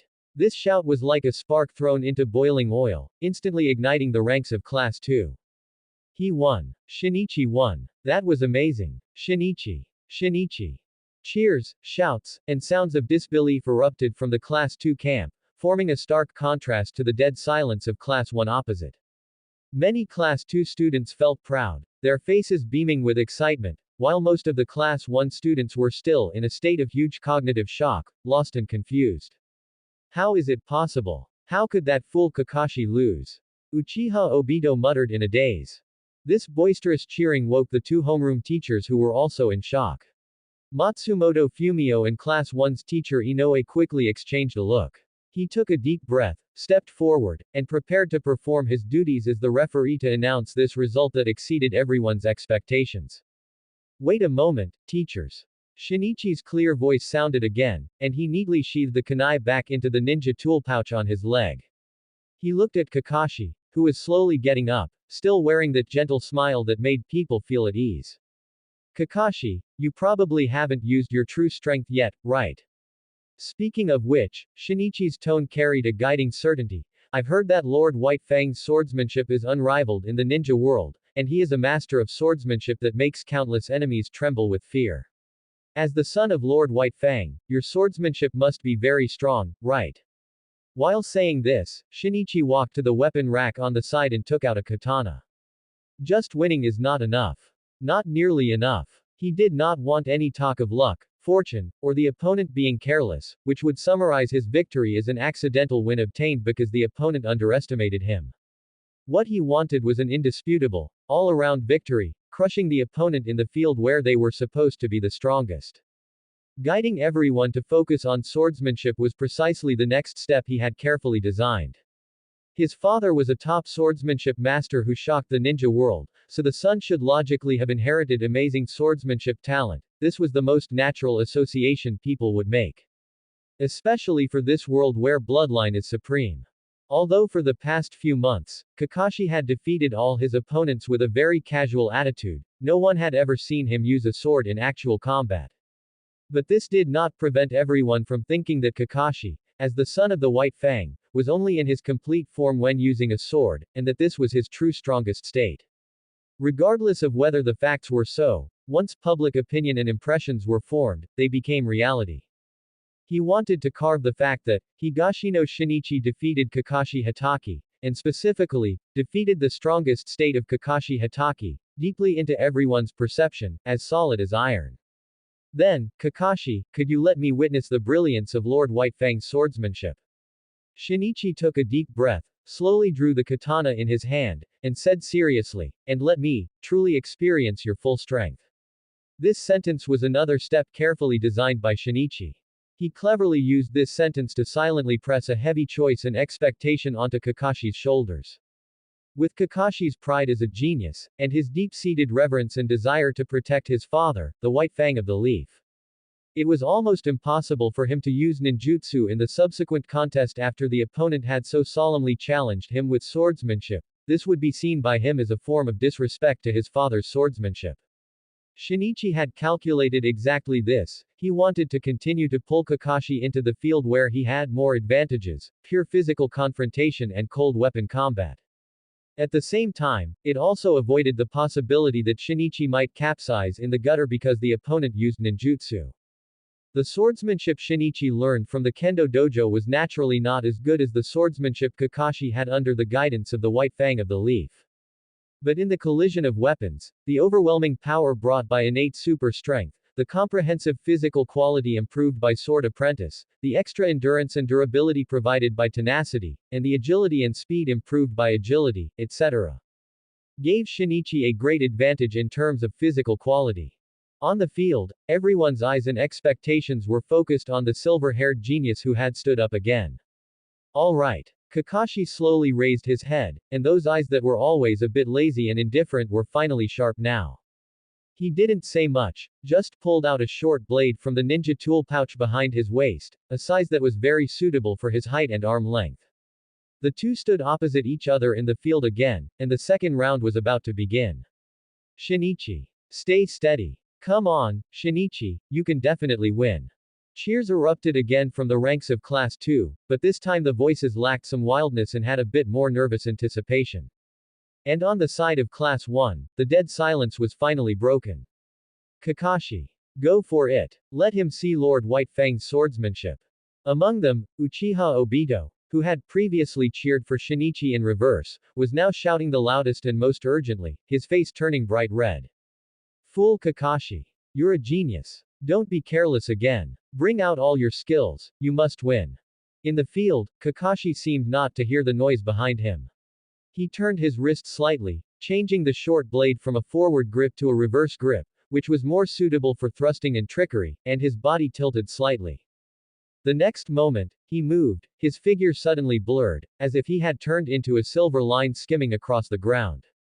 With extreme speed and irregular zigzag footwork, he moved around Shinichi at high speed, looking for an angle to cut in. Shinichi stood firmly in the center, holding the sword with both hands, his eyes calmly following that silver trajectory. He knew clearly that although the kendo foundation he systematically learned was solid, in terms of subtlety and change, it was certainly not as good as the white-fanged swordsmanship that Kakashi had inherited from his family. His chance of winning lay in dragging the battle into the rhythm he was best at, breaking technique with strength, and breaking complexity with simplicity. Kakashi's first tentative attack came. He suddenly cut in from the blind spot of Shinichi's vision. The short blade made no sound of wind, piercing like a venomous snake towards the elbow joint of Shinichi's sword-holding hand. The angle was extremely tricky. Shinichi did not try to use his long sword to block this swift strike, as that might miss. He suddenly took a small half-step back, simultaneously engaging his waist muscles. Using the momentum of his retreat, he unleashed a heavy and swift horizontal sweep, an attack to serve as defense. The blade's trajectory covered every path Kakashi could possibly use to advance. This strike was heavy and fierce, yet surprisingly fast, carrying with it a whistling pressure of wind. Kakashi's pupils constricted. He instantly halted his thrust and, without hesitation, leaned back and spun away. Like a willow leaf caught in a breeze, he narrowly avoided the blade as it grazed the tip of his nose. He didn't engage, nor did he give Shinichi a chance to leverage the momentum for a follow-up strike. With a light step, he slid off in another direction. After being crushed in the first taijutsu duel, Kakashi had long since realized the superhuman strength Shinichi possessed. Therefore, at the start of this second duel involving swordsmanship, his tactical approach was crystal clear: maneuver, find an opening, strike for the kill, and never give his opponent the chance to capitalize on his strength advantage. Thus, in the first round, the clash occurred within a hair's breadth, yet there was no actual contact. But soon, Kakashi's offensive rose like a tide. His figure flickered left and right, his short blade striking like lightning one moment, and grazing like a gentle breeze toward weak defensive points, the knees, wrists, and ribs, the next. His swordsmanship was agile and tricky, his footwork exquisite. Fully utilizing the flexibility of the short blade and his own speed, he displayed the essence of the white-fanged sword style, speed and change, to the fullest. Shinichi, however, was like a reef in a torrent. His range of movement was limited, but every step was solid and grounded. He stopped chasing Kakashi's phantom-like figure, focusing instead on defensive counterattacks. He swung his long blade, turning it into the most effective tool for blocking and repelling. Every swing was heavy and powerful, the wind from the blade billowing. He didn't seek to land a hit, he only sought to force Kakashi back, preventing him from getting close or completing his intricate combos. Shing! The short blade grazed the side of Shinichi's arm, slicing his clothes, but the force was largely deflected by his tensed muscles and a slight turn, leaving only a shallow mark. Whoosh! The long blade swept back, but Kakashi had already leapt away in advance, the blade struck only a lingering afterimage. Swish! Kakashi rolled in along the ground, his short blade slashing downward. Shinichi jerked his knee up, using his iron-hard knee to deflect the blade, while simultaneously smashing the hilt downward to force his opponent back. After a few rounds, the scene presented a strange balance. Kakashi's offensive was like a storm, yet whenever he was about to succeed, Shinichi would neutralize or force him back with sheer power and an almost instinctual defensive intuition. Outside the arena, all the students did not dare to breathe, their eyes fixed intently on the fight. The two homeroom teachers, Matsumoto and Inoue, were even more tense, their bodies leaning slightly forward, their gazes locked onto every move the two made like hawks. Chakra was already quietly circulating within their bodies, ready to intervene in the arena the moment there was a risk of serious injury or worse to the students. His speed is fast, but not faster than me. And not flexible enough. Perhaps I can do this. A sharp light flashed in Kakashi's eyes as he made up his mind. No longer content with probing, he paused, then exploded with a burst of speed even greater than before, transforming into a straight, silver flash of a high-speed thrust. Finally, you've taken the bait. A curve formed on the corner of Shinichi's mouth. At the very instant Kakashi pushed his speed to the peak, when his old momentum was spent, his new strength hadn't yet formed, and his trajectory was hardest to change, Shinichi moved too. Agility White. Your movements are more dexterous than the average person, with a slight increase in both body coordination and movement speed. Shinichi did indeed only have one agility trait that slightly increased flexibility and speed, so it seemed speed wasn't his strong suit. But traits were merely equipment, his personal panel wouldn't display the values he had attained through his own training. Moreover, supported by his powerful physical constitution and the boost from his chakra, Shinichi could also perform miracles through sheer force in terms of speed. Bang! The gravel beneath Shinichi's feet exploded. He didn't retreat or block, instead, with a speed not a whit inferior to Kakashi's thrust, he headed straight toward that silver flash. The long blade in his hand transformed into a precise, swift, and diagonal slash that condensed all his strength and speed. This strike, though launched later, seemed to anticipate everything. The blade's trajectory aimed at the space in front of Kakashi's thrust path and the joints of his sword-wielding arm. This was a precisely calculated interception. If Kakashi's speed was like a phantom, shifting and unpredictable, then Shinichi was like a steady yet violent gale. The eye of the storm was calm, but once it erupted, it was devastating. And now was the moment of eruption. Kakashi's pupils constricted sharply as he faced this oncoming blade, which was faster than he could have imagined. He wanted to change his move, to dodge, but his body was already difficult to control at such extreme speed, and all his momentum and force were poured into this single thrust. Retreat. Too late. Dodge. The blade had sealed off all angles. Withdraw. His center of gravity was lost. He had no choice but to take it head on. Clang. The short blade and long blade finally collided head on, with no way to avoid it. The sound was deafening, far exceeding any previous clash. Sparks flew from where the two blades met. Kakashi felt an irresistible, surging force slam against his blade. His arm went numb, and the short blade in his hand vibrated violently, almost slipping from his grasp. Instantly, his center was wide open, his defenses completely exposed. Now, a cold light exploded in Shinichi's eyes. That violent gale finally broke free from its restraints, transforming into a devastating tsunami. He took a step forward, his aura climbing to its peak. The long blade held nothing back, coming down in a simple, brutal, and overwhelming smash. No frills, only the purest power and speed. And Kakashi, once again, felt with absolute clarity that relentless, suffocating, storm-like barrage of continuous attacks that Shinichi had unleashed during their first battle, leaving him with no room to breathe. Clang! The first strike. It knocked away the short blade Kakashi had barely managed to raise. Bang! The second strike. The back of the blade slammed hard against Kakashi's hastily raised arm, causing him to grunt in pain as his defense completely collapsed. Swish! The third strike. The cold blade was already resting steadily against the skin of Kakashi's neck, bringing a chilling coldness. The storm, which had risen so suddenly, came to an abrupt halt. The weapon in Shinichi's hand once again stopped steadily right before Kakashi's throat. The arena fell into absolute silence. It was as if all sound had been drained away. Only that long blade, symbolizing total victory, reflected a ruthless light in the sun. The outcome was now beyond any dispute. I accept your concession, Kakashi. Watching Kakashi's somewhat dazed expression, Higashino Shinichi slowly withdrew the long blade held against his throat. 5 years of planning, achieved in a single moment. Shinichi had rehearsed this scene in his mind countless times, imagining the ecstatic joy he would feel after defeating this genius. But now, as it all truly happened and the dust settled, what he felt was a calm like a deep pool. Even, a hint of indescribable emptiness. I lost. Kakashi regained his composure and looked at the black-haired boy in front of him. This time, you won. However, this does not mean my father's swordsmanship is ineffective, it's just that I.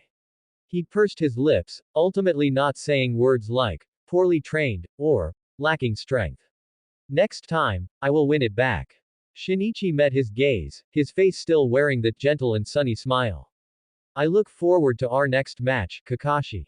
Ahem. Matsumoto stepped forward at the right moment, stood between the two, and announced in a booming voice, this combat assessment ends here. The winner is, Higashino Shinichi. Shinichi. Shinichi. Shinichi. Before Matsumoto had even finished speaking, Class 2's ranks erupted like a long-suppressed volcano. The deafening cheers soared into the sky. Among them, Ishizuka Takashi's rough and heroic voice was like a war drum, leading the emotions of the entire class. Well done, Shinichi. That was amazing. I knew you could do it. He actually won. Shizune's eyes widened, her mouth agape. Compared to the boiling excitement of Class 2, Class 1 was plunged into silence. Kakashi. Rin Nohara clasped her hands tightly in front of her chest, her small face filled with worry. That guy Kakashi, he actually lost. Obito was somewhat at a loss. He had thought he would be happy to see Kakashi get humbled, but that wasn't the case. Instead, he felt quite uneasy inside. Meanwhile, in the crowd, Might Guy, who had also witnessed the entire process, said nothing, but the eyes beneath his thick eyebrows were burning with an unprecedented fire. Now, both sides, please perform the seal of reconciliation.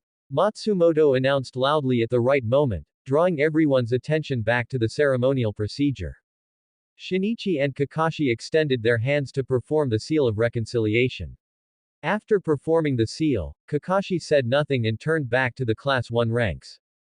Shinichi, however, did not return with the Class 2 ranks. Matsumoto noticed him lingering and asked gently, Shinichi, is there something else? Shinichi's face appropriately showed a look between confusion and apology. He bowed slightly and said sincerely, it's like this, Matsumoto.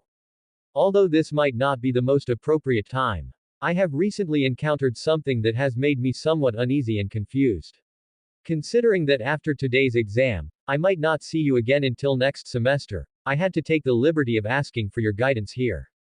What is the problem? Tell me. Shinichi organized his thoughts and described it in a slightly uncertain tone. It's just that recently, when I sleep at night, I occasionally feel very strange. Sometimes, when I sleep until the middle of the night, I inexplicably feel that the surroundings are very noisy, but I can't tell where the sound is coming from. Sometimes, I also vaguely feel as if there is something nearby, but when I wake up, everything is normal. And, after waking up, I always feel a bit tired. I checked, and I found that the chakra in my body seems to be a little less than before I went to sleep, as if, while I was in deep sleep, my chakra was uncontrollably leaking out a little bit. Shinichi perfectly displayed the slight unease of a young person. Teacher, could this be a problem with my cultivation? Or is there some hidden health issue? Hearing this, Matsumoto immediately frowned, propping his chin in thought. Sensory talent. Inoue, who was standing to the side, eyes lit up. He spoke first, his tone carrying a hint of interest. Shinichi, the phenomena you described sound very much like the initial awakening of sensory talent. You very likely have the innate potential to become a sensory ninja. Yes. Sensory. Matsumoto also suddenly reacted, realizing it instantly. The doubt on his face was swept away, replaced by a look of surprise and delight. Exactly.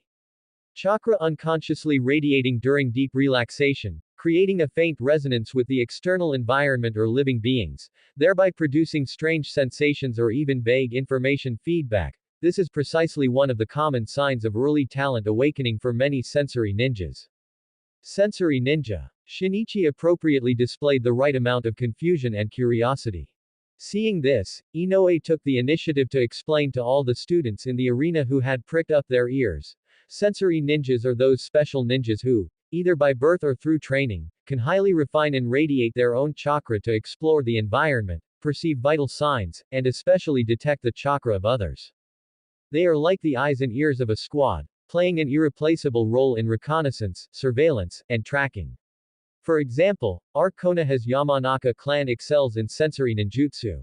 Matsumoto picked up the conversation and gently reassured Shinichi, so you don't need to worry. This is not a bad thing at all. On the contrary, it is a manifestation of talent worth rejoicing over. This means that on the path of a ninja, in addition to excellent physique and will, you may also possess precious and rare sensory talent. Go back and pay attention to resting. You can try to calm your mind and focus when you are awake, and actively try to capture and get familiar with that subtle feeling of radiating perception. But do not force control or feel anxious. After the term starts, if there are similar situations or new discoveries, you can come to us at any time. Sensory ninja. So that's how it is. Shinichi's face showed a look of relief and slight realization. He respectfully bowed to the two teachers. Thank you both for clearing this up. It has put my mind at ease. Under the gazes of everyone, Shinichi calmly retreated back into the Class 2 crowd. Everything he said was, naturally, completely fake. He had no trouble with chakra leaking during his sleep, nor was he a natural-born sensory ninja.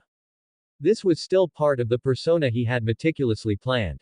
Taking advantage of the perfect opportunity of having just defeated Kakashi head-on and becoming the focus of the entire field, he sowed the seeds of his potential sensory talent in the gentle manner of asking for help with a problem.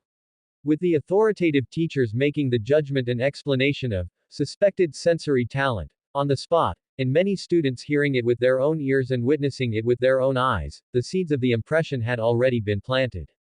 Once this perception is passed home through the mouths of students, recorded by the pens of teachers, and gradually spreads within Konoha village, then the world will believe that Higashino Shinichi possesses a sensory talent. By then, there is a high probability that a new entry related to sensing will condense on Shinichi's personal panel. Shinichi's creation of his persona always follows a core principle, steady and solid, moving from reality to illusion, accumulating small victories into a great one. He never hopes for, nor does he rashly attempt to weave, super personas that are like castles in the air, thereby directly generating powerful entries, such as would release, Sharingan, or other various bloodline limits, or even reincarnation of the six paths, or words manifesting into law. These are lies that would collapse at a single touch, and the intensity and breadth of perception required to generate them would inevitably reach a terrifying level. Therefore, Shinichi always starts with traits that are supported by his background, real-world performance, or logical consistency, which can withstand basic scrutiny and the test of time. Sensory talent is one of them. Just like traits such as great strength and diligence, this is not exclusive to bloodline limit ninjas, ordinary ninjas can also possess sensory talent. After Shinichi returned to the crowd, the final combat assessment continued. While the subsequent matches certainly had their highlights, with the earth-shattering duel before them, the other matches inevitably seemed somewhat dull. The students from the two classes either gave their all or handled things cautiously, until the sun slanted west, and all assessments finally concluded. The exam was over, but the waves stirred up by this assessment, especially by one particular duel, were far from subsiding. Instead, like a boulder thrown into a lake, the ripples were rapidly spreading. On the streets of Konoha, on the way home from school. Hey, did you hear? That genius Kakashi Hatake from Class 1 of the first year lost to a student in the same grade during today's combat assessment. What? How is that possible? Don't the teachers say that Kakashi's strength is already enough to graduate and become an official genin? Last time, two seniors who graduated this year to become genin came to cause trouble because they didn't like the title of Hokage like Kakashi, and they were both defeated by Kakashi. It's absolutely true. And later, Kakashi even used a sword. It was the sword technique of the White Fang of the Leaf. You have to know that he hadn't used a sword against any opponent before this. Hiss, he used his family's sword technique and still lost. Where did this monster pop out from? What's his name? Higashino Shinichi. From Class 2 of the first year, supposedly from a commoner background. The well-informed senior student spat out this name with certainty. At a training ground, evening. Teacher Chen, do you know Shinichi? The deskmate I told you about, Higashino Shinichi. He defeated that Kakashi Hatake in the combat assessment today. A Shizuka Takashi rushed into the training ground in a flurry, shouting loudly at a short, sturdy, middle-aged man with small round sunglasses and a somewhat comical aura, his face filled with vicarious excitement. Oh. The man called Teacher Chen stopped what he was doing, adjusted his sunglasses, and his tone carried a hint of surprise and interest. That brat, is that strong? He knew the reputation of the Hatake family boy and vaguely understood the weight of his aptitude. Near a residence. Shizune, how was the final exam today? The blonde Tsunade was casually flipping through a book in her hand, asking Shizune, who had just returned home, without lifting her head. The first place should be that brat from the Hatake family, right? It was okay. Shizune put down her school bag, her tone still somewhat sluggish, and then added, however, the first place in this combat assessment was not Kakashi. Tsunade looked up and raised an eyebrow. Then who was it? It was Shinichi. Shizune replied seriously. He beat Kakashi, 2 matches. Shinichi. Tsunade was momentarily dazed, seemingly searching for the name in her memory. Is that the classmate you occasionally mentioned before, who looks very diligent, has quite a bit of strength, and sits next to you? Yes. Shizune nodded, recalling that storm-like attack and the long sword that had finally stopped steadily at her opponent's throat. Third Hokage's residence, dinner time. The atmosphere at the dining table was warm, with third Hokage Hiruzen Sarutobi, his wife Bawako Sarutobi, and his eldest son Shinosuke Sarutobi all present. Asuma was gesturing excitedly, recounting the duel he had witnessed that afternoon. Then, that guy Shinichi knocked Kakashi's short sword away with one strike.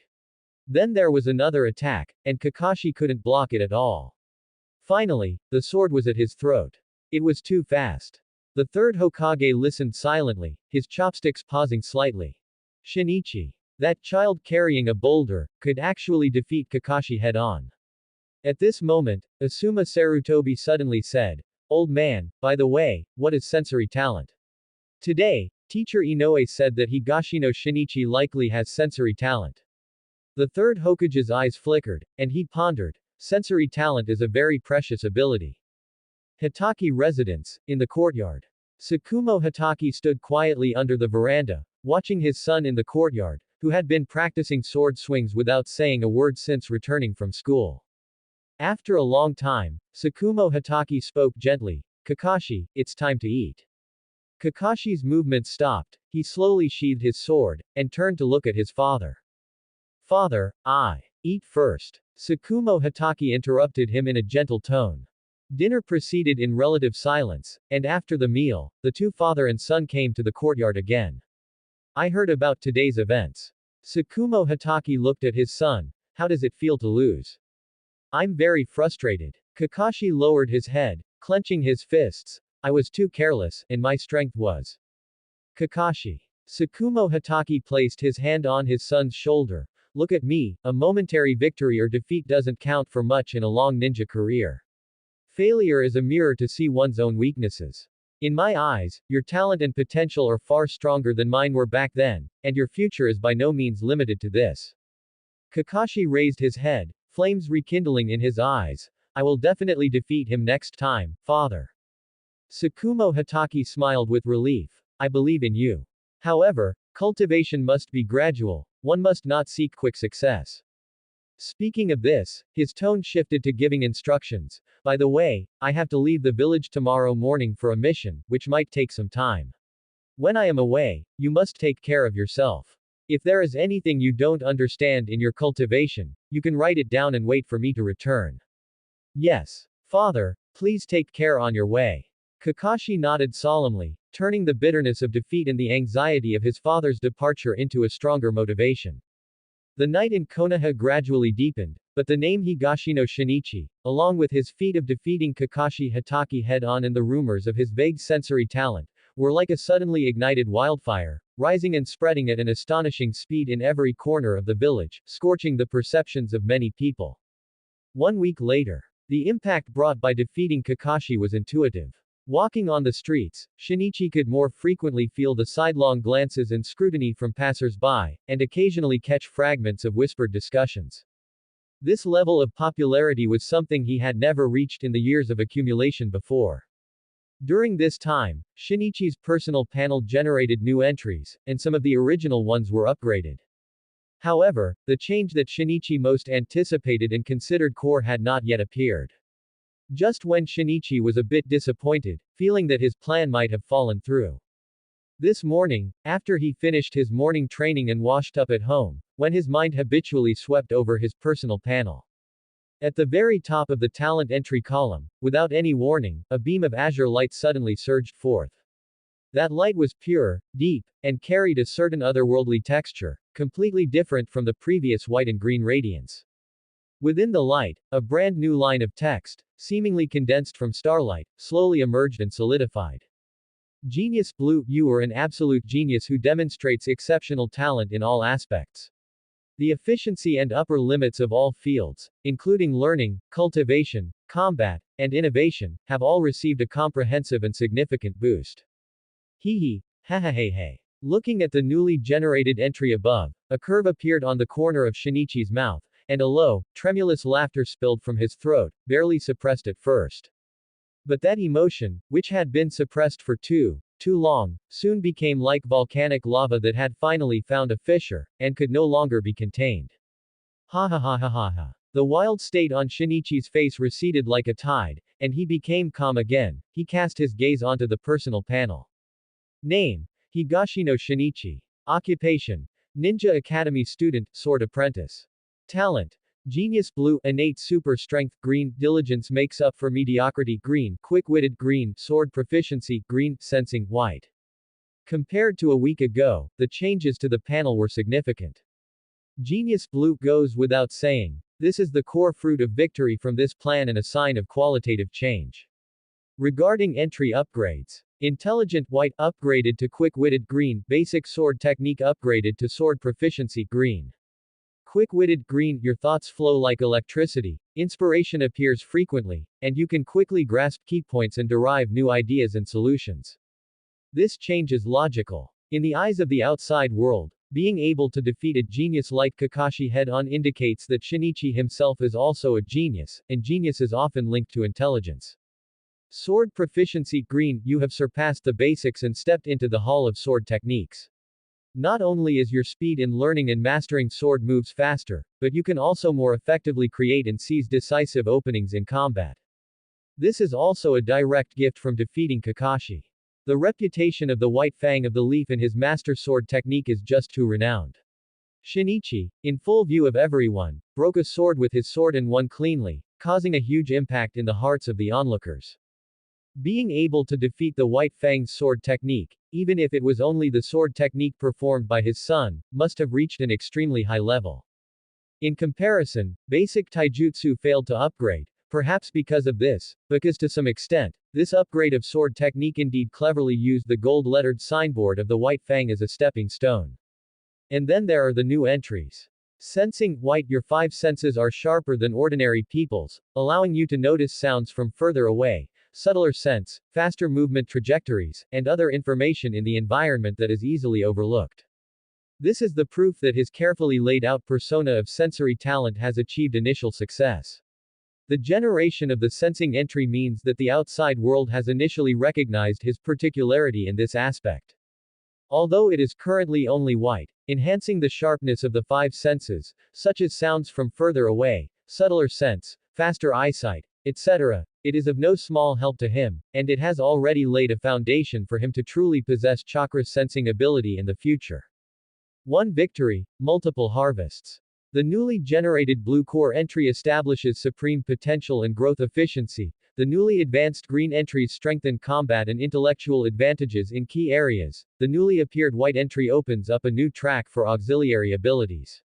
All changes are tightly centered around the ripple effect produced by the event of defeating Kakashi, which can be described as a huge windfall.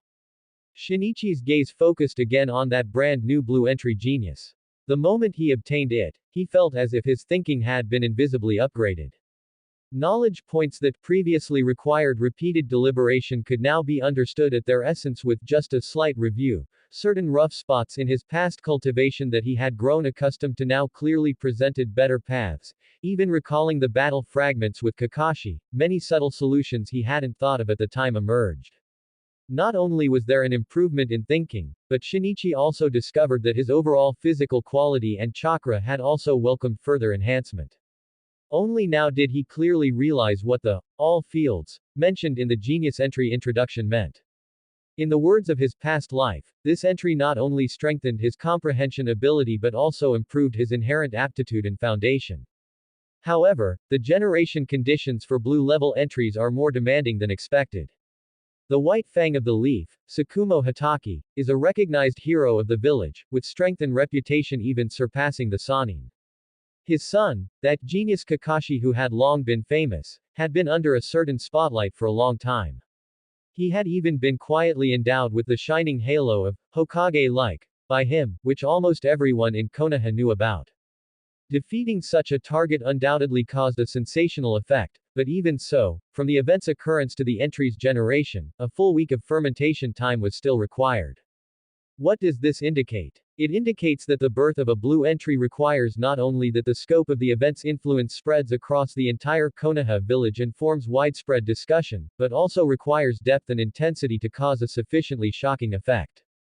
And it is very likely that it requires a certain degree of recognition or attention from key figures who are powerful, highly placed, and have core influence, such as the Hokage, advisors, the Sannin, the White Fang, the Jonin commander, various clan chiefs, etc. Just knowing is not enough, it must be conviction and a deep impression. If a blue entry is like this, then what about entries even higher than that? Affecting the entire land of fire. Or even shaking the consensus of the entire ninja world. He did not continue to think deeply, those things were too far away from him now. The appearance of the blue entry genius had already cleared the biggest growth obstacle for him at the current stage and paved a high-speed channel. Shinichi closed the panel, feeling the larger and more active chakra in his body, as well as the clearer and more agile thoughts in his mind. He walked to the window and looked at the vibrant morning scene of Konoha outside. The summer vacation had begun, and an excellent cultivation period, with the perseverance guarantee of diligence makes up for mediocrity and the efficiency boost of genius and quick-witted, had arrived. He needed to plan well and transform this brand new talent into solid, indisputable strength. First is the sword apprentice. Shinichi wanted to use this month-long vacation to officially graduate from teacher Yamashita's dojo, cross that threshold, and become a recognized official swordsman. Not only that, he also needed to find a way to quietly spread the news that Higashino Shinichi has graduated and become an official swordsman, so that the sword apprentice entry in his occupation column could be upgraded to swordsman. Sword apprentice. You are an introductory apprentice who has mastered the posture and force application techniques of using a sword, your control over the sword is superior to ordinary people, and your sword technique cultivation initiation speed and overall physical quality are slightly improved. The career trait of sword apprentice itself improved his physical constitution and comprehension of sword skills. Upon upgrading to an official swordsman, these benefits would naturally rise, forming a solid foundation for his strength. Finally, when the sword apprentice and ninja academy student career traits were generated, they both included an opportunity to draw a white-level talent trait without relying on external factors. Thus, such a clear career advancement from apprentice to official swordsman would almost certainly trigger feedback from the system, granting him a new drawing opportunity. Moreover, the rank of this opportunity would likely no longer be white, but green. A brand new green level trait, obtainable without long-term management, would be enough to bring about considerable reinforcement or a breakthrough in a certain direction. His thoughts turned rapidly, Shinichi's gaze settled, becoming focused and sharp. Sweat-drenched sword practice. During this period, Shinichi focused most of his energy on training at the sword dojo. However, under the calm surface of Konoha village, undercurrents began to surge. A rumor about the White Fang of the Leaf quietly sprouted from unknown origins, spreading rapidly through the streets like silent mold. The core of the rumor was shocking. Tsukumo Hatake, the White Fang of the Leaf, had abandoned a mission critical to the village, causing the village to suffer huge losses. There were even vague rumors that this mission involved dignitaries from the capital of the Land of Fire, and even involved the daimyo. Because the matter was so significant, the village had dispatched a top-tier ninja like Tsukumo Hatake to ensure nothing went wrong. Yet, at the critical moment, this hero, in whom so much hope had been placed, chose to give up. The villagers had no way of knowing the specific details of the mission, let alone the reasons why the White Fang had given it up. But what they firmly believed through word of mouth was that this action of his had brought inestimable negative consequences to Konoha village. Furthermore, whispers mentioned that even the daimyo, far away in the capital, had expressed his dissatisfaction to the third Hokage. This wind of criticism against the hero blew through the village for over half a month. One could always catch snippets of it during tea and after meals. Until one day, it was suddenly strangled by an invisible hand and ceased abruptly. All public discussion vanished instantly, as if it had never appeared, leaving only an unsettling silence after the forceful suppression. Shinichi knew what this silence meant. That White Fang of the Leaf, who had shaken the ninja world, was likely gone. He put away his sword and looked at the gloomy sky, with neither joy nor sorrow in his heart. Time moved on quietly, only 3 days remained until the opening of the Konoha Ninja Academy. in the east of Konoha village, inside a simple building called the Yamashita Sword Dojo. Clang, clang, clang. The sharp sounds of breaking air and intense collisions were incessant. After a while, the dojo suddenly fell silent. Shuji Yamashita stood in silence, holding the remaining half of the sword hilt. He first looked at the horrific broken sword in his hand, then raised his eyes, looking with complex emotions at the black-haired boy in front of him who had sheathed his sword, stood steadily, and did not even have much sweat on his forehead. Every sparring session in these past few days made him marvel at this disciple's monster-like physique. You can graduate. Shuji Yamashita was silent for a long time, then finally spoke, his voice carrying a trace of imperceptible emotion and relief. I have nothing left to teach you. Since this disciple entered the dojo more than a year ago, he had seen his extraordinary talent in sword skills, with a steady heart nature far superior to his peers. But he had still underestimated him. Especially in this last month or so, ever since this child defeated the genius Kakashi, who was famous throughout the village, at the ninja academy, it was as if some invisible shackle had been completely broken. His comprehension and progress speed in sword skills were advancing by leaps and bounds. The key points that previously required repeated guidance were now understood at a single hint, and he could even draw inferences from one instance. Shuji Yamashita did not know what caused this reborn-like change. Perhaps it was the breakthrough in confidence brought by that victory. Or perhaps it was the accumulation leading to this eruption. He had no way to investigate, but he could see the result. The boy in front of him had indeed reached the boundary of what he could guide in the path of the sword. Hearing this, Shinichi slowly sheathed the sword in his hand with meticulous movements. He faced Shuji Yamashita and bowed solemnly. Thank you, teacher, for your careful guidance over this past year. Shuji Yamashita waved his hand, a rare touch of gentleness appearing on his face. It is your own hard work and talent. Remember, there is no end to the way of the sword. You are just starting now, the road ahead must be walked by yourself. Shinichi stood up straight and replied with a calm gaze. Yes, teacher. I will remember. After a moment of contemplation, Shinichi asked respectfully again, Teacher, if a disciple wants to further his progress in sword skills and study them deeply in the future, where should he seek guidance? His question was not only about personal practice but also an implicit inquiry into the future advancement direction of the sword apprentice career. The sword skill system inherited in Konoha village is itself broad and profound enough for you to study for a long time, Shuji Yamashita said first, then added, however, when it comes to the orthodoxy and purity of the way of the sword, the universally recognized Holy Land is still the Land of Iron. That is the country of samurai. If you ever have the chance to go there and see it, it will surely be beneficial to your sword path. The Land of Iron. Shinichi muttered to himself. If the Konoha sword skill system could not meet the subsequent advancement requirements of the sword apprentice career, then the future direction might really point to that neutral country of samurai. Of course, that was a very distant matter. He was now a ninja academy student of Konoha, a future ninja, and his actions would inevitably be subject to many restrictions.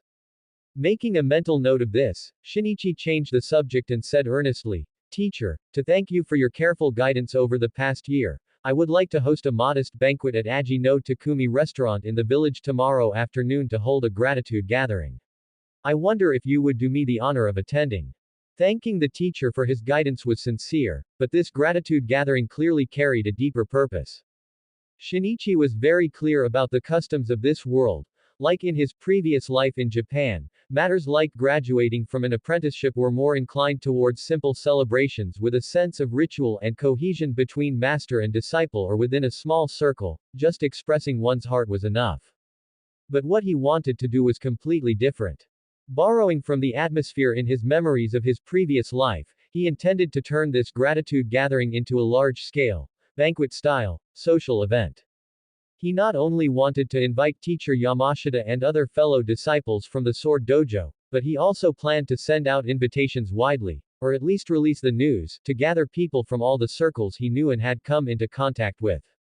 The director and familiar children from the orphanage that raised him, the master and workers at the blacksmith shop who had looked after him, the boss and colleagues at Aji no Takumi restaurant where he had worked, his classmates at school. He wanted to use this lively, unique, ongoing banquet to transmit a message clearly and accurately. embedding it into the cognition of every participant present, and even the bystanders who heard about it. Higashino Shinichi has officially graduated from Yamashita Sword Dojo and has become a recognized, true official swordsman. This would be an efficient cognitive seeding, a key step in him pushing the sword apprentice career to official swordsman, and another precise operation of him actively managing his persona and leveraging career trait upgrades. Holding such a large-scale banquet would naturally not be cheap. But money was not really a big problem for Shinichi at this moment. As a registered orphan in Konoha, he received a basic living subsidy every month. After entering the Ninja Academy, thanks to his top-tier grades, he also stably received a considerable scholarship. Of course, these were just peanuts. The real key was that not long after enrollment, he had formally submitted a student loan application to the school on the grounds of needing to purchase more professional training equipment and ensuring his own nutrition to maintain high-intensity training. The process originally required time for approval, and the amount was limited. However, just a few days ago, when this loan was finally approved and issued to him, Shinichi felt a trace of surprise. The amount was far beyond his expectations, and could even be said to be quite generous. It could only be said that the effect brought by defeating Kakashi had exerted its influence again. 3 days later, the new semester arrived as scheduled. But on the playground for the opening ceremony, one figure who usually attracted everyone's attention was missing, Kakashi. It was not until the ceremony ended that the news gradually spread. Before the start of the semester, Kakashi had officially submitted an early graduation application to the Ninja Academy.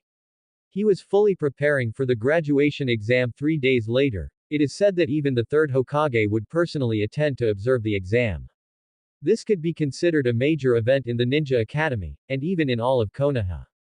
Once successful, Kakashi would break the record for the fastest and youngest graduation in Konoha's history.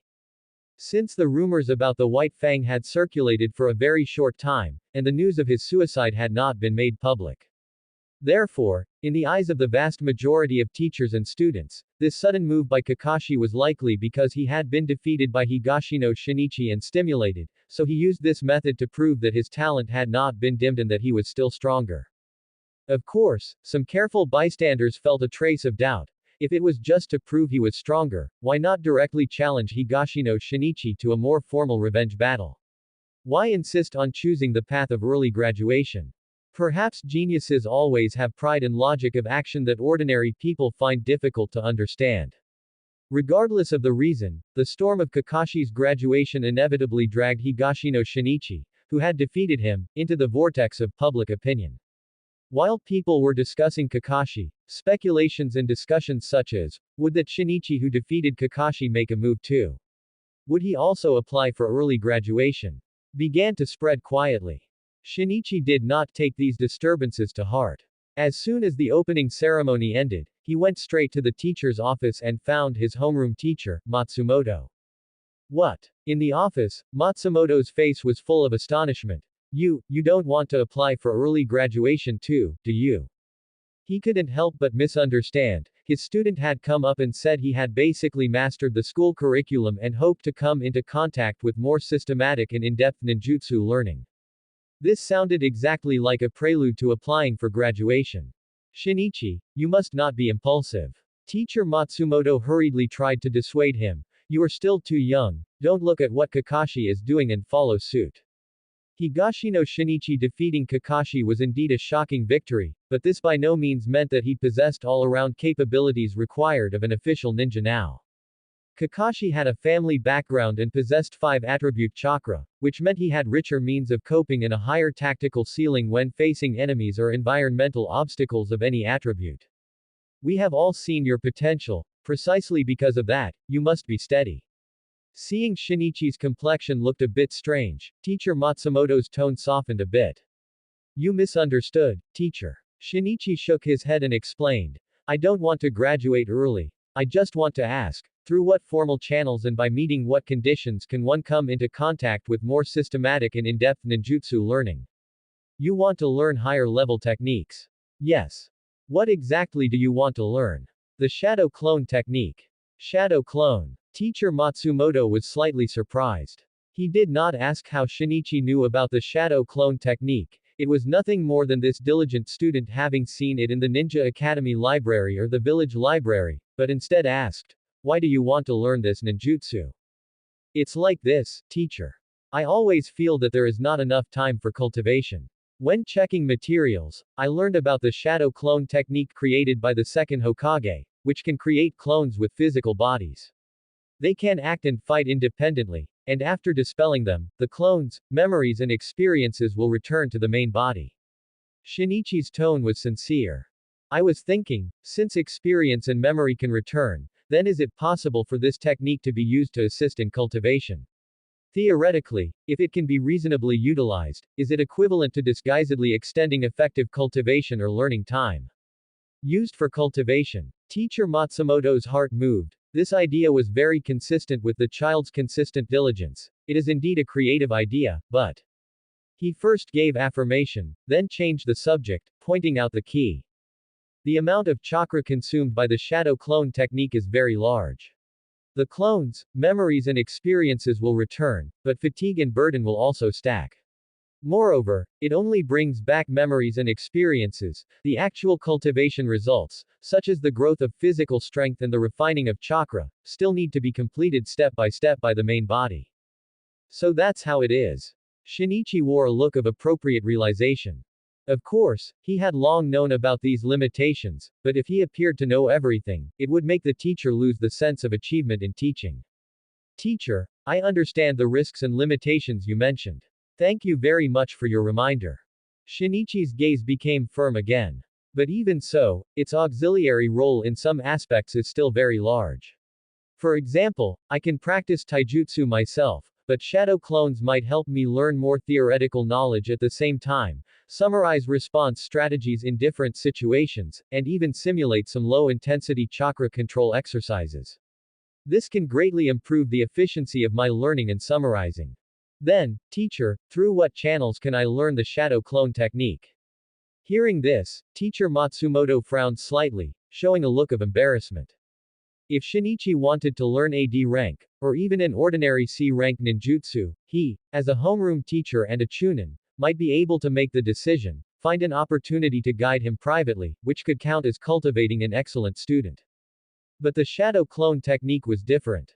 It was a B rank ninjutsu with extreme practicality developed by the second Hokage. Except for family inheritance. Usually, one needs to become an official ninja, accumulate merits by performing missions, and then apply to the relevant departments of the village to obtain the qualification to learn it as a reward. Or, it is taught by a jonin instructor who has sufficient authority and strength after reporting to the village based on the team's situation. And he, Matsumoto, was just a chunin teacher. Within his authority, he did not have the power to directly grant a student a B rank ninjutsu. Weighing it quickly in his mind, teacher Matsumoto did not directly refuse this diligent student. He pondered for a moment and proposed a compromise. Shinichi, how about this? You go back first and write a formal application, detailing the reasons why you want to learn the shadow clone technique, as well as your understanding of its risks and your usage plan. I will help you submit it to the school's academic affairs office, and then the school will forward it to the relevant departments in the village. He paused, his tone softening. Of course, the approval of such applications requires consideration of many factors and it may not necessarily pass. If the village does not approve it, as your teacher, I can, within my authority, teach you some other practical C rank or D rank ninjutsu. Although they might not fit your specific vision like the shadow clone technique, they will still be of practical help in improving your strength. How does that sound? This was the best path and commitment he could secure for his student within the scope of his abilities. After listening, Shinichi showed a look of gratitude on his face. He stepped back 2 paces and bowed solemnly to teacher Matsumoto. I understand. Thank you, teacher, for going to the trouble of considering this for me, and I'm sorry for the inconvenience. I will prepare the application as soon as I return. 3 more days passed. That afternoon, the bell for the end of the school day had long since rung, but the campus was unusually crowded with more students than usual. The crowd whispered, their gazes unanimously directed toward the classroom designated as the special examination room. Today was the day Kakashi Hatake would take his early graduation exam. Living up to his reputation as a genius, 5-year-old Kakashi Hatake passed all assessment items with impeccable performance, officially graduating from the Ninja Academy and instantly setting a new record for the youngest graduate since the founding of Konoha. After the exam, the third Hokage Hiruzen Sarutobi, who had personally attended to observe, placed the Konoha forehead protector, representing the status of a genin, on Kakashi's forehead with his own hands. Many people gathered at the door of the exam room, and Shinichi went too. The door opened. Kakashi walked out with a brand new forehead protector on his forehead. He had no joy from passing the exam or setting a record, nor did he show any excitement about wearing the forehead protector and becoming a ninja. On that face, mostly obscured by a mask, his eyes were hollow and devoid of luster, like a puppet. He ignored any classmates who gathered around to talk or congratulate him, as if they did not exist. He just lowered his head slightly, walked through the crowd that automatically parted, and walked outward step by step in silence, his figure appearing exceptionally lonely and heavy in the shadows elongated by the setting sun. Shinichi watched the small back, gradually moving away against the light, with no expression on his face, not knowing what he was thinking in his heart. After Kakashi left, the gathered students gradually dispersed. Shinichi turned around, joined the flow of students leaving school, and set off on the road home. The sky over Konoha was still azure, and life in the village seemed as calm as usual, but Shinichi knew that this calm would not last long. 4 years. At most, only 4 years. Although the timeline of the original work in his memory was blurry and chaotic, he could still make rough estimates through some definite nodes.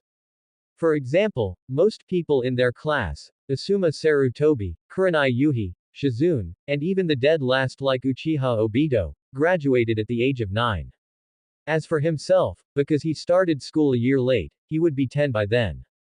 This meant that at most 4 years later, Konoha's graduation policy would inevitably have changed. By then, some major event must have occurred.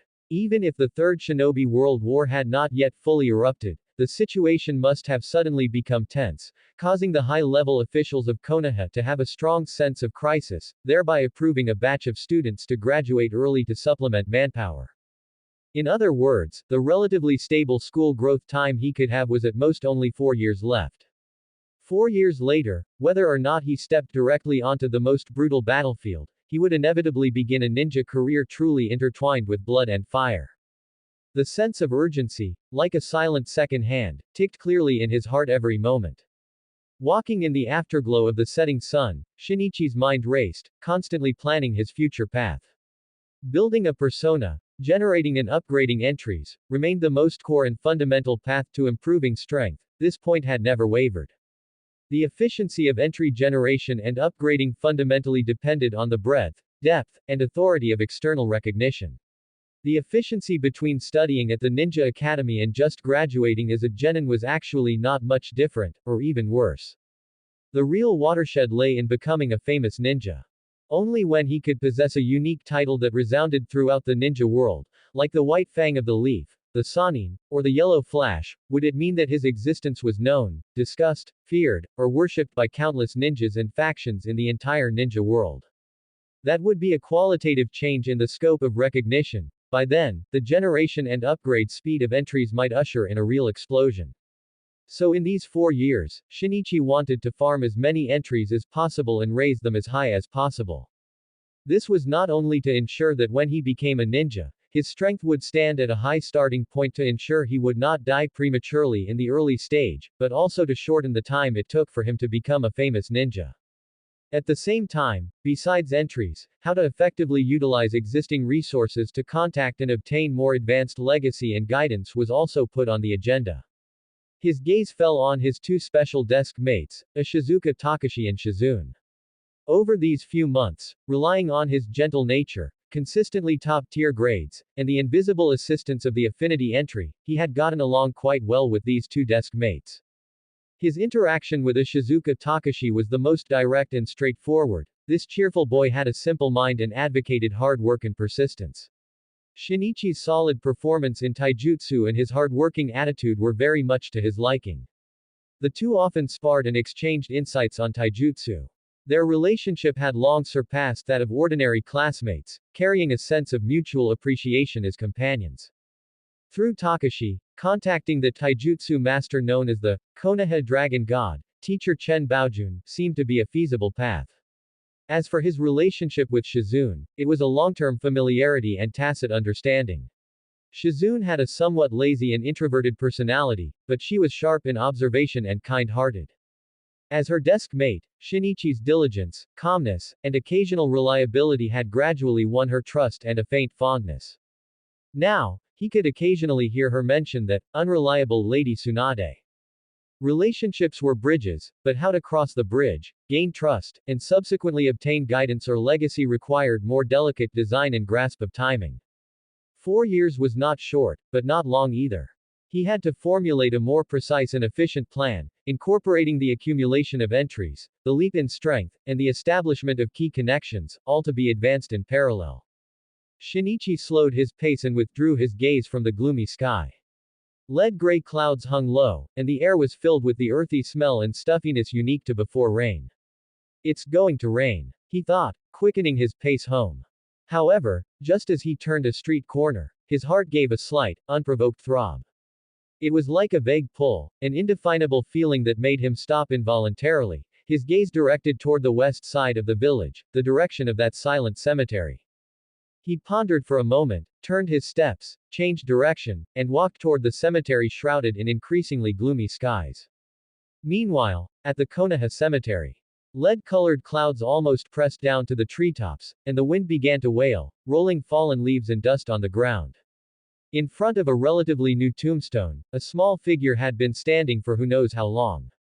Kakashi. He stood silent and motionless.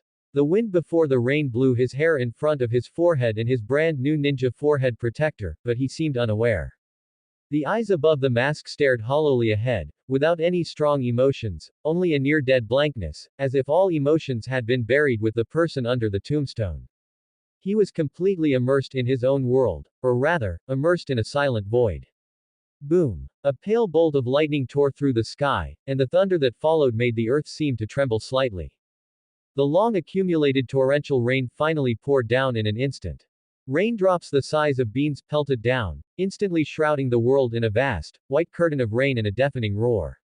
The gale whipped the lines of rain, lashing at the tombstones, the trees, and everything on the ground. Kakashi remained standing in place, seemingly intending to let the cold downpour soak him through, as if the numbness of his body could confirm or dispel something within his heart.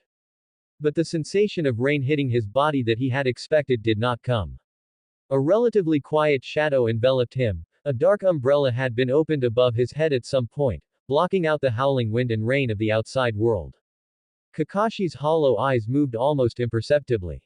He slowly turned his head. Half a step behind him, Higashino Shinichi stood quietly, holding a dark umbrella in his hand, shielding him from the torrential downpour. Shinichi did not look at Kakashi. His gaze also fell upon the brand new tombstone in front, his eyes calm and revealing little emotion. You. Kakashi's lips moved slightly beneath his mask, as if he wanted to say something, but in the end, he said nothing. He cast his gaze back toward his father's tombstone, as if that were the only world he could anchor himself to. Shinichi did not speak, did not offer comfort, nor did he ask questions. He simply stood there in silence, holding up a temporary, unspoken shelter for the classmate who was once his rival and, at this moment, perhaps needed an umbrella more. The curtain of rain violently lashed against the graveyard, but in this corner, there was only the dense sound of rain hitting the umbrella and the solidified silence between the two youths. For a ninja. After a long while, Kakashi's voice came, piercing through the rain curtain, hoarse and dry. Is completing the mission more important, or protecting one's comrades? Hearing this, Shinichi was silent for a moment, his gaze remaining on the cold tombstone, and he slowly began to speak. The first Hokage was born in the Sengoku era, an age rife with war. In that era, ninja clans slaughtered each other, and even children were forced onto the battlefield. Life was as fleeting as morning dew, and the sacrifice of comrades was a constant occurrence happening at every moment. Even the powerful first Hokage, later revered as the god of shinobi, experienced the pain of being unable to protect those dear to him during that cruel era. Shinichi's voice was very soft. Records say that the young first Hokage lost many relatives and personally experienced the helplessness of seeing his loved ones pass away before his eyes. It was precisely because of this that he understood the difficulty and preciousness of protection more deeply than anyone else. Therefore, the first Hokage gave everything he had to build a different world, to create a world where children would not have to rush to the battlefield at such a young age, and where comrades could entrust their backs to one another. The core of this was the legacy that later came to be known as the Will of Fire, to cherish the village, protect one's comrades, and safeguard the next generation that inherits the future. Are you saying that comrades are more important? Kakashi turned his head, his gaze piercing sharply toward Shinichi. Shinichi still did not directly answer this binary question. He continued, as a profession and a system, the reason the ninja world is able to function, and the reason mission rules are strictly followed, is because they collectively maintain the order and credibility that allow the village to survive. Completing missions and protecting the interests of clients is to uphold the reputation and peace of Konoha. This is also, in its own way, protecting the village and protecting all the comrades who live within it. So, you think the mission is more important? Kakashi's voice lowered. No, Kakashi. Shinichi shook his head slightly, moving his gaze away from the tombstone for the first time to look at the graveyard scene blurred by rain, as if also looking toward a more distant future. What I want to say is, I don't know. I have not experienced the desperate situation that Tsukumo faced, nor have I carried such heavy choices. Perhaps only when I am truly pushed to that point, in that split second of lightning speed, will I know what my instincts will choose. Before that, any judgment made from the outside is rash. However, Shinichi's tone shifted, becoming calm and firm. Before that day might come, I will do everything in my power to do one thing. He turned his head and looked directly into Kakashi's eyes, saying, strive to become stronger. Strong enough to avoid being forced into that kind of desperate, binary choice as much as possible. Strong enough that even in a desperate situation, I can still struggle to find a way to both complete the mission and protect all my comrades. Strong enough that perhaps one day in the future, I can possess enough power and wisdom to influence or even change certain rules, allowing myself, the comrades I cherish, and our next generation to face fewer of such cruel dilemmas. The first Hokage did exactly that. Perhaps he did not fundamentally change the inherent cruelty of the ninja profession, but he used all his strength to try to build a framework that could protect what was important as much as possible, and to push the world in a better direction. And the Nadaime, second, Sama, the third Hokage, who inherited his will, as well as countless nameless seniors of Konoha, have all been doing their utmost in their respective positions. I do not know if Tsukumo's choice was right or wrong, because I was not in his position. But I know that if we only remain in the debate of mission versus comrades, we cannot change anything. The only path forward is to become stronger than we are now, strong enough to have the qualifications to rewrite the premise of the question. What if you face this dilemma before you have acquired enough power? Kakashi's tone suddenly became somewhat aggressive. Without waiting for Shinichi to answer, he added rapidly, as if to block all avenues of retreat. Suppose you are the captain now, and I and several others are your team members. Our mission is to escort a vital piece of classified intelligence back to Konoha. Now, we are being pursued by the enemy and are in a desperate situation. As the captain, if you choose to abandon the mission, it will bring heavy losses to the village. If you choose to complete the mission, you must abandon one or even several team members to stay behind and cover the retreat, or even, to prevent the possibility of intelligence leakage, be forced to kill a teammate who might be captured with your own hands. He stared at Shinichi, his tone full of urgency. Higashino Shinichi. Tell me, what would you do? I will stay behind to cover the retreat. Shinichi's voice was not loud, but it was resolute. If such a day truly comes, the one to cover for the team and bear the greatest risk should, of course, be me, the captain. He looked into Kakashi's eyes, speaking clearly, word by word. And you, Kakashi, from now on, you are the captain. The intelligence is entrusted to you to protect. You will take everyone back. At that moment, the air under the umbrella seemed to freeze. After a long while, Kakashi snapped back to reality and sneered. You're still just avoiding the question. Before he finished speaking, as if he could no longer bear the space under the umbrella or the person in front of him, he turned abruptly and plunged into the pouring rain. He ran away without looking back, soon disappearing into the gray curtain of rain. Shinichi did not pursue him. He remained standing in place, but that subtle feeling of a sudden impulse that had vaguely appeared since arriving at the graveyard not only did not dissipate but became even clearer and more intense. Auspicious omen, green, your fortune has just begun to touch upon the profound. You will occasionally sense minor signs of good luck and favorable developments. Just as he had anticipated, after hosting a lively, banquet-style appreciation feast, different from the style of this world, his sword apprentice soon upgraded to swordsman, and he also obtained a chance to draw a green tier trait. Auspicious omen was the new trait he had drawn, one that seemed to involve the mysterious and profound aspect of fortune. However, when I first obtained this trait, Shinichi didn't notice any changes at all, until just now. I'll cover the rear. Covering, of course, is my job as the team leader.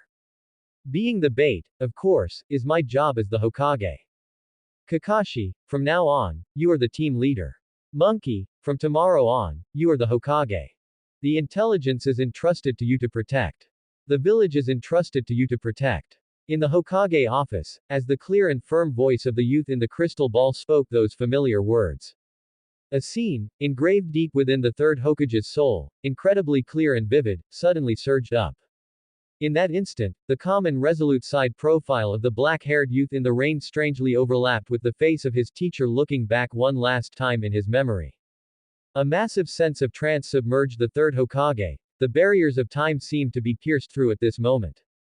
For a long time, he slowly, extremely slowly, took a breath, closed his eyes, and calmed the raging waves churning within his heart. Sensible from a young age, raised in an orphanage, taking initiative to help with chores and care for younger children. Kind to others, caring for companions, running errands for nearby elders, helping neighbors, and getting along well with classmates. Grateful and reciprocating kindness, he never forgot to donate part of his meager earnings from odd jobs to the orphanage that raised him and held a Thanksgiving banquet for the teacher who taught him swordsmanship. Various pieces of information about that child flashed through the third Hokage's mind like fragments. A moment later, the third Hokage reopened his eyes, his gaze having recovered its usual depth and clarity. His gaze fell upon the desk, where an application report submitted just this afternoon lay, a formal document from a Ninja Academy student applying to learn the shadow clone technique. He picked up his pen and fluidly wrote two large characters, approved. The tip of his pen paused, he felt this didn't seem enough. Thus, below, approved, he added a line of comments. At your discretion, beyond the standard ninjutsu library access, additional practical B rank and C rank ninjutsu may be opened for them to choose and study as encouragement. The specific list is to be decided by the Academic Affairs Office in consultation with their instructor. After writing this, he pondered for a few seconds and felt it was still insufficient. Additionally, if the student encounters difficulties during practice, they may apply through their instructor to have suitable personnel arranged for regular or specialized guidance. I will personally oversee this matter. Setting down his pen after the final stroke, the third Hokage gently set the report aside and cast his gaze once more toward the rain, which was gradually letting up outside the window. Some time passed, and it was the weekend. Konoha Training Ground Number 4, at the first light of dawn. Shinichi was conducting basic physical training, push-ups. His movements were standard and solid, each descent and ascent carrying a clear rhythm of exertion. Sweat dripped continuously down his chin and neck, creating dark stains on the ground beneath him. At this moment, he was not carrying heavy stones as he used to. Instead, he wore a dark, form-fitting weighted vest, with several metal blocks inscribed with subtle runes strapped to his limbs and waist. This was professional weighted equipment he had carefully selected from a ninja tool shop, similar to the style Rock Lee would later use. Realizing the harsh conditions for generating a blue rank trait, requiring an impact that affects all of Konoha to achieve a shocking effect, and likely requiring the recognition of high-influence core figures, he adjusted his strategy. Exaggerated behavior to attract attention was no longer the priority. At this stage, efficiency was key. This equipment, which could apply loads more evenly and scientifically, was better for his current physical conditioning. Around him were 7 or 8 figures identical to him in appearance and clothing, shadow clones. These shadow clones were either walking on water to practice chakra control, holding long swords to practice swordsmanship, or studying a scroll. For Shinichi, who now possessed genius to bring a comprehensive leap in learning efficiency, quick-witted to improve mental processing speed, and the Ninja Academy student profession to slightly boost ninja talent. After receiving the scroll, he had learned it after just one reading. Chakra originates from the fusion of physical energy and spiritual energy. Shinichi's body and spirit, especially his body, were already impressive under the enhancement of various traits, so if he went all out, he could create a dozen or so shadow clones, reaching just over half of the limit for the shadow clone technique. But the burden of doing so was too great. To pursue more sustainable and efficient auxiliary training results, he currently maintained the number at 7 or 8. Everything was proceeding according to plan, and in some aspects, it even exceeded expectations. Not long ago, he received an official notice from the school that his application to learn the shadow clone technique had been approved. When he received the issued ninjutsu scroll, he discovered that what was recorded inside was not limited to just the shadow clone technique. The scroll also contained several other practical Konoha-style taijutsu and swordsmanship techniques, as well as 1B rank and several C rank fire release ninjutsu. This made Shinichi realize that his actions at the cemetery that day must have been observed by the third Hokage, especially the words he said at the end, which were perfectly consistent with the core of the second Hokage's final words, must have deeply touched this Hokage. Therefore, not only did his application pass smoothly, but he also received something extra. Over these years, through various actions, besides generating traits, Shinichi had indeed carefully crafted an image. Mature and sensible, kind to others, diligent and hardworking, grateful and reciprocating. Such an orphan genius, with a clean background, impeccable roots, evident talent, and a seemingly pure and upright heart nature, was undoubtedly very much to the liking of Konoha's higher-ups. Even someone like Danzo Shimura, who might inwardly mock such naivety, would never refuse to have subordinates or friends who were reliable, controllable, and possessed pure convictions. Because even bad people hope that those around them are good people. It seemed that this long-term image management was undoubtedly successful. It had made the third Hokage determined to list him as a key subject for training. Just as they had discovered and trained Minato Namikaze back then, Konoha's higher-ups were happy to see and support such a loyal, righteous, and impeccable genius, incorporating him into their own circle. The focus for the next trait upgrade will be on tenacity. While doing push-ups, he focused his mind on the tenacity trait on his personal panel. Tenacity, white, your physical tolerance and recovery are superior to ordinary people, allowing you to recover faster from impact damage and have a higher tolerance for pain. In the future, the morning stone carrying running exercise at school will be changed so that his shadow clones conduct public, high-intensity impact training on his main body, so that every student arriving at school in the morning can see his figure gritting his teeth to endure attacks, yet standing firm time and time again. At the same time, the foodie trait, which can quickly replenish consumption through food, also has high upgrade value. Perhaps he could intentionally eat large amounts during lunch breaks or intervals in training. He should also pay attention to competitions like Big Eater occasionally held in the village, and participate when there is an opportunity to release the label of having an amazing appetite and being a special foodie. With his thoughts becoming clear, he finished the last set of push-ups, slowly stood up, and his gaze swept over the shadow clones still busy on the training ground. 2.5 years later, Konoha Training Ground Number 4. Bang, bang, bang. Rapid and solid sounds of fists and feet colliding rang out densely. In the center, two figures crossed, separated, and collided again at high speed. Their movements were clean and crisp, and the wind generated stirred up fine dust from the ground. One figure was dark and sturdy, with a fierce offensive style. This was a Shizuka Takashi. The other was lean and steady, with rigorous form in his responses. Naturally, it was Higashino Shinichi. This kid's physique is truly extraordinary. Outside the field, a short, stocky middle-aged man wearing round sunglasses, with a somewhat comical demeanor, was rubbing his chin and pondering to himself. He was none other than Chen Baojun, known as the strongest taijutsu ninja of Konoha, nicknamed the Konoha Dragon God. In the field, Takashi's offensive became increasingly fierce, seemingly wanting to suppress with power, but Shinichi's responses remained methodical, his defense watertight. The occasional counterattack when seizing a gap was precise and effective, forcing Takashi to retreat and defend. It's about time to end this. This kid is about to get serious.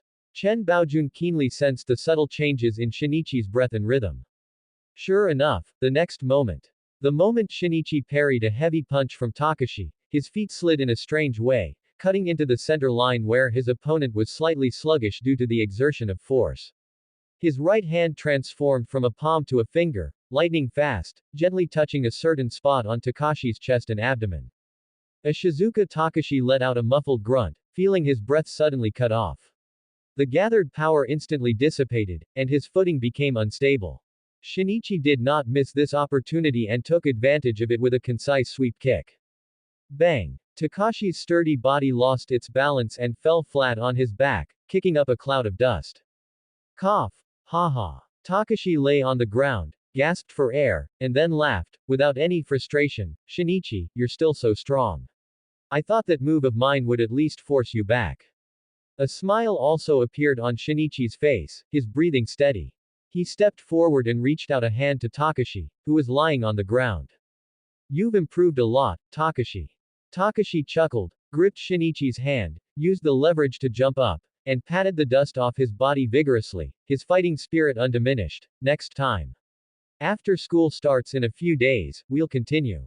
Maybe, there's no time, Takashi. Shinichi shook his head gently. No time. Takashi was stunned, not reacting immediately. Kid, are you planning to apply for early graduation? A slightly raspy yet vigorous voice came from the side. Chen Baojun, wearing sunglasses, had approached a few steps at some point. He stood with his arms crossed, his gaze fixed on Shinichi. Shinichi turned to Chen Baojun and bowed respectfully. Yes, Teacher Chen, I have that intention. These years of close association with Takashi had indeed played the role Shinichi expected. About a year or so ago, when he and Takashi were sparring at the training ground, they happened to be seen by Chen Baojun, who was passing by. After that, this master of taijutsu in Konoha seemed to have taken note of him. Occasionally, after watching their battles, he would seemingly casually offer a few comments, pointing out subtle flaws in his exertion or footwork. The number of such instances of guidance gradually increased, the content became more in-depth, and he even taught him some taijutsu moves. Although Chen Baojun had never explicitly used the word disciple, what he taught had long exceeded the scope of a typical senior guiding a junior.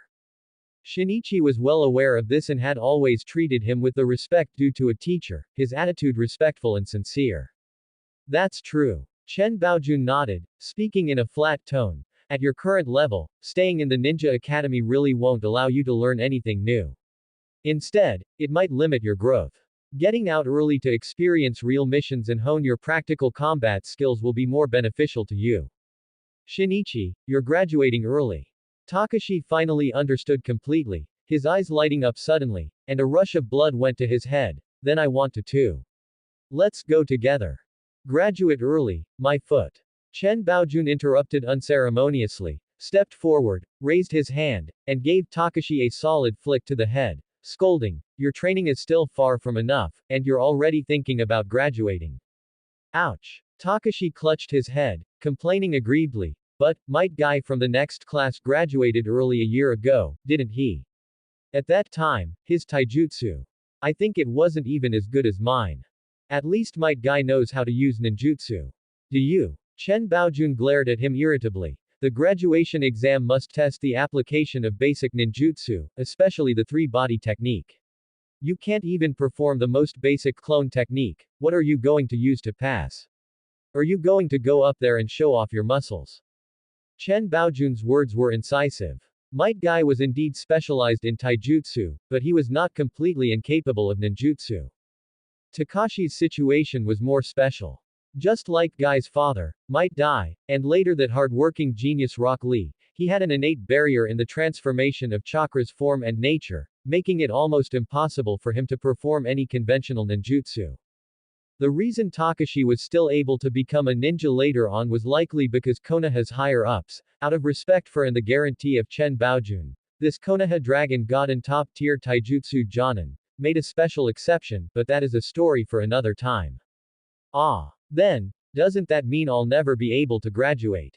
Hearing his teacher ruthlessly point out the cruel reality, Takashi was struck by lightning. The excitement from just a moment ago was instantly extinguished, and he felt his future was bleak. We'll figure something out when the time comes. Chen Baojun rolled his eyes. Anyway, for now, just give up this idea of early graduation. Honestly, build a stronger foundation and train your body to be stronger. Teacher Chen is right, Takashi. Shinichi also spoke up to comfort him. The foundation of a taijutsu type ninja lies in physical fitness. You are currently in the golden period for building your foundation and growing. Spend more time making your body stronger. That way, even if you only know taijutsu, you will be able to handle many more situations and environments when you become a ninja in the future. I know. Hey, kid. Chen Baojun's attention turned back to Shinichi, his tone rarely carrying a touch of earnestness. I know you're an absolute genius, with top-tier strength.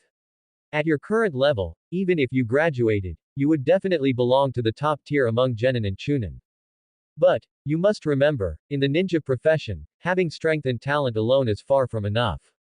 Missions are ever-changing, enemies are cunning, and underestimating the enemy and complacency are often shortcuts to a tombstone.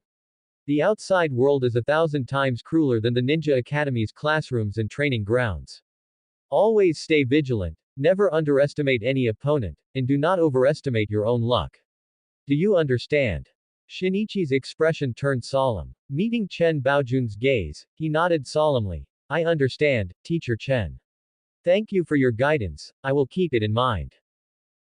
Seeing his proper attitude, Chen Baojun's expression softened slightly. He nodded, pondered for a moment, and seemingly having made a decision, said, ensure you stay alive. The day you are promoted to Chunin, when that time comes, I will teach you a new taijutsu move. A new taijutsu move. Shinichi's heart stirred. Over the past year or so, following Chen Baojun's guidance, he had already mastered a large number of exquisite taijutsu techniques of the Konoha strong fist style. The Konoha dragon god. He suppressed the waves in his heart and bowed his head respectfully again, responding, yes, I understand, Teacher Chen. I will work hard. Chen Baojun said no more, just waved his hand, signaling them to continue practicing or disperse. He himself turned around and walked swaying toward the outside of the training ground. That's the end of part 1. Part 2 is coming soon. Thanks for watching my video. Please like and share it.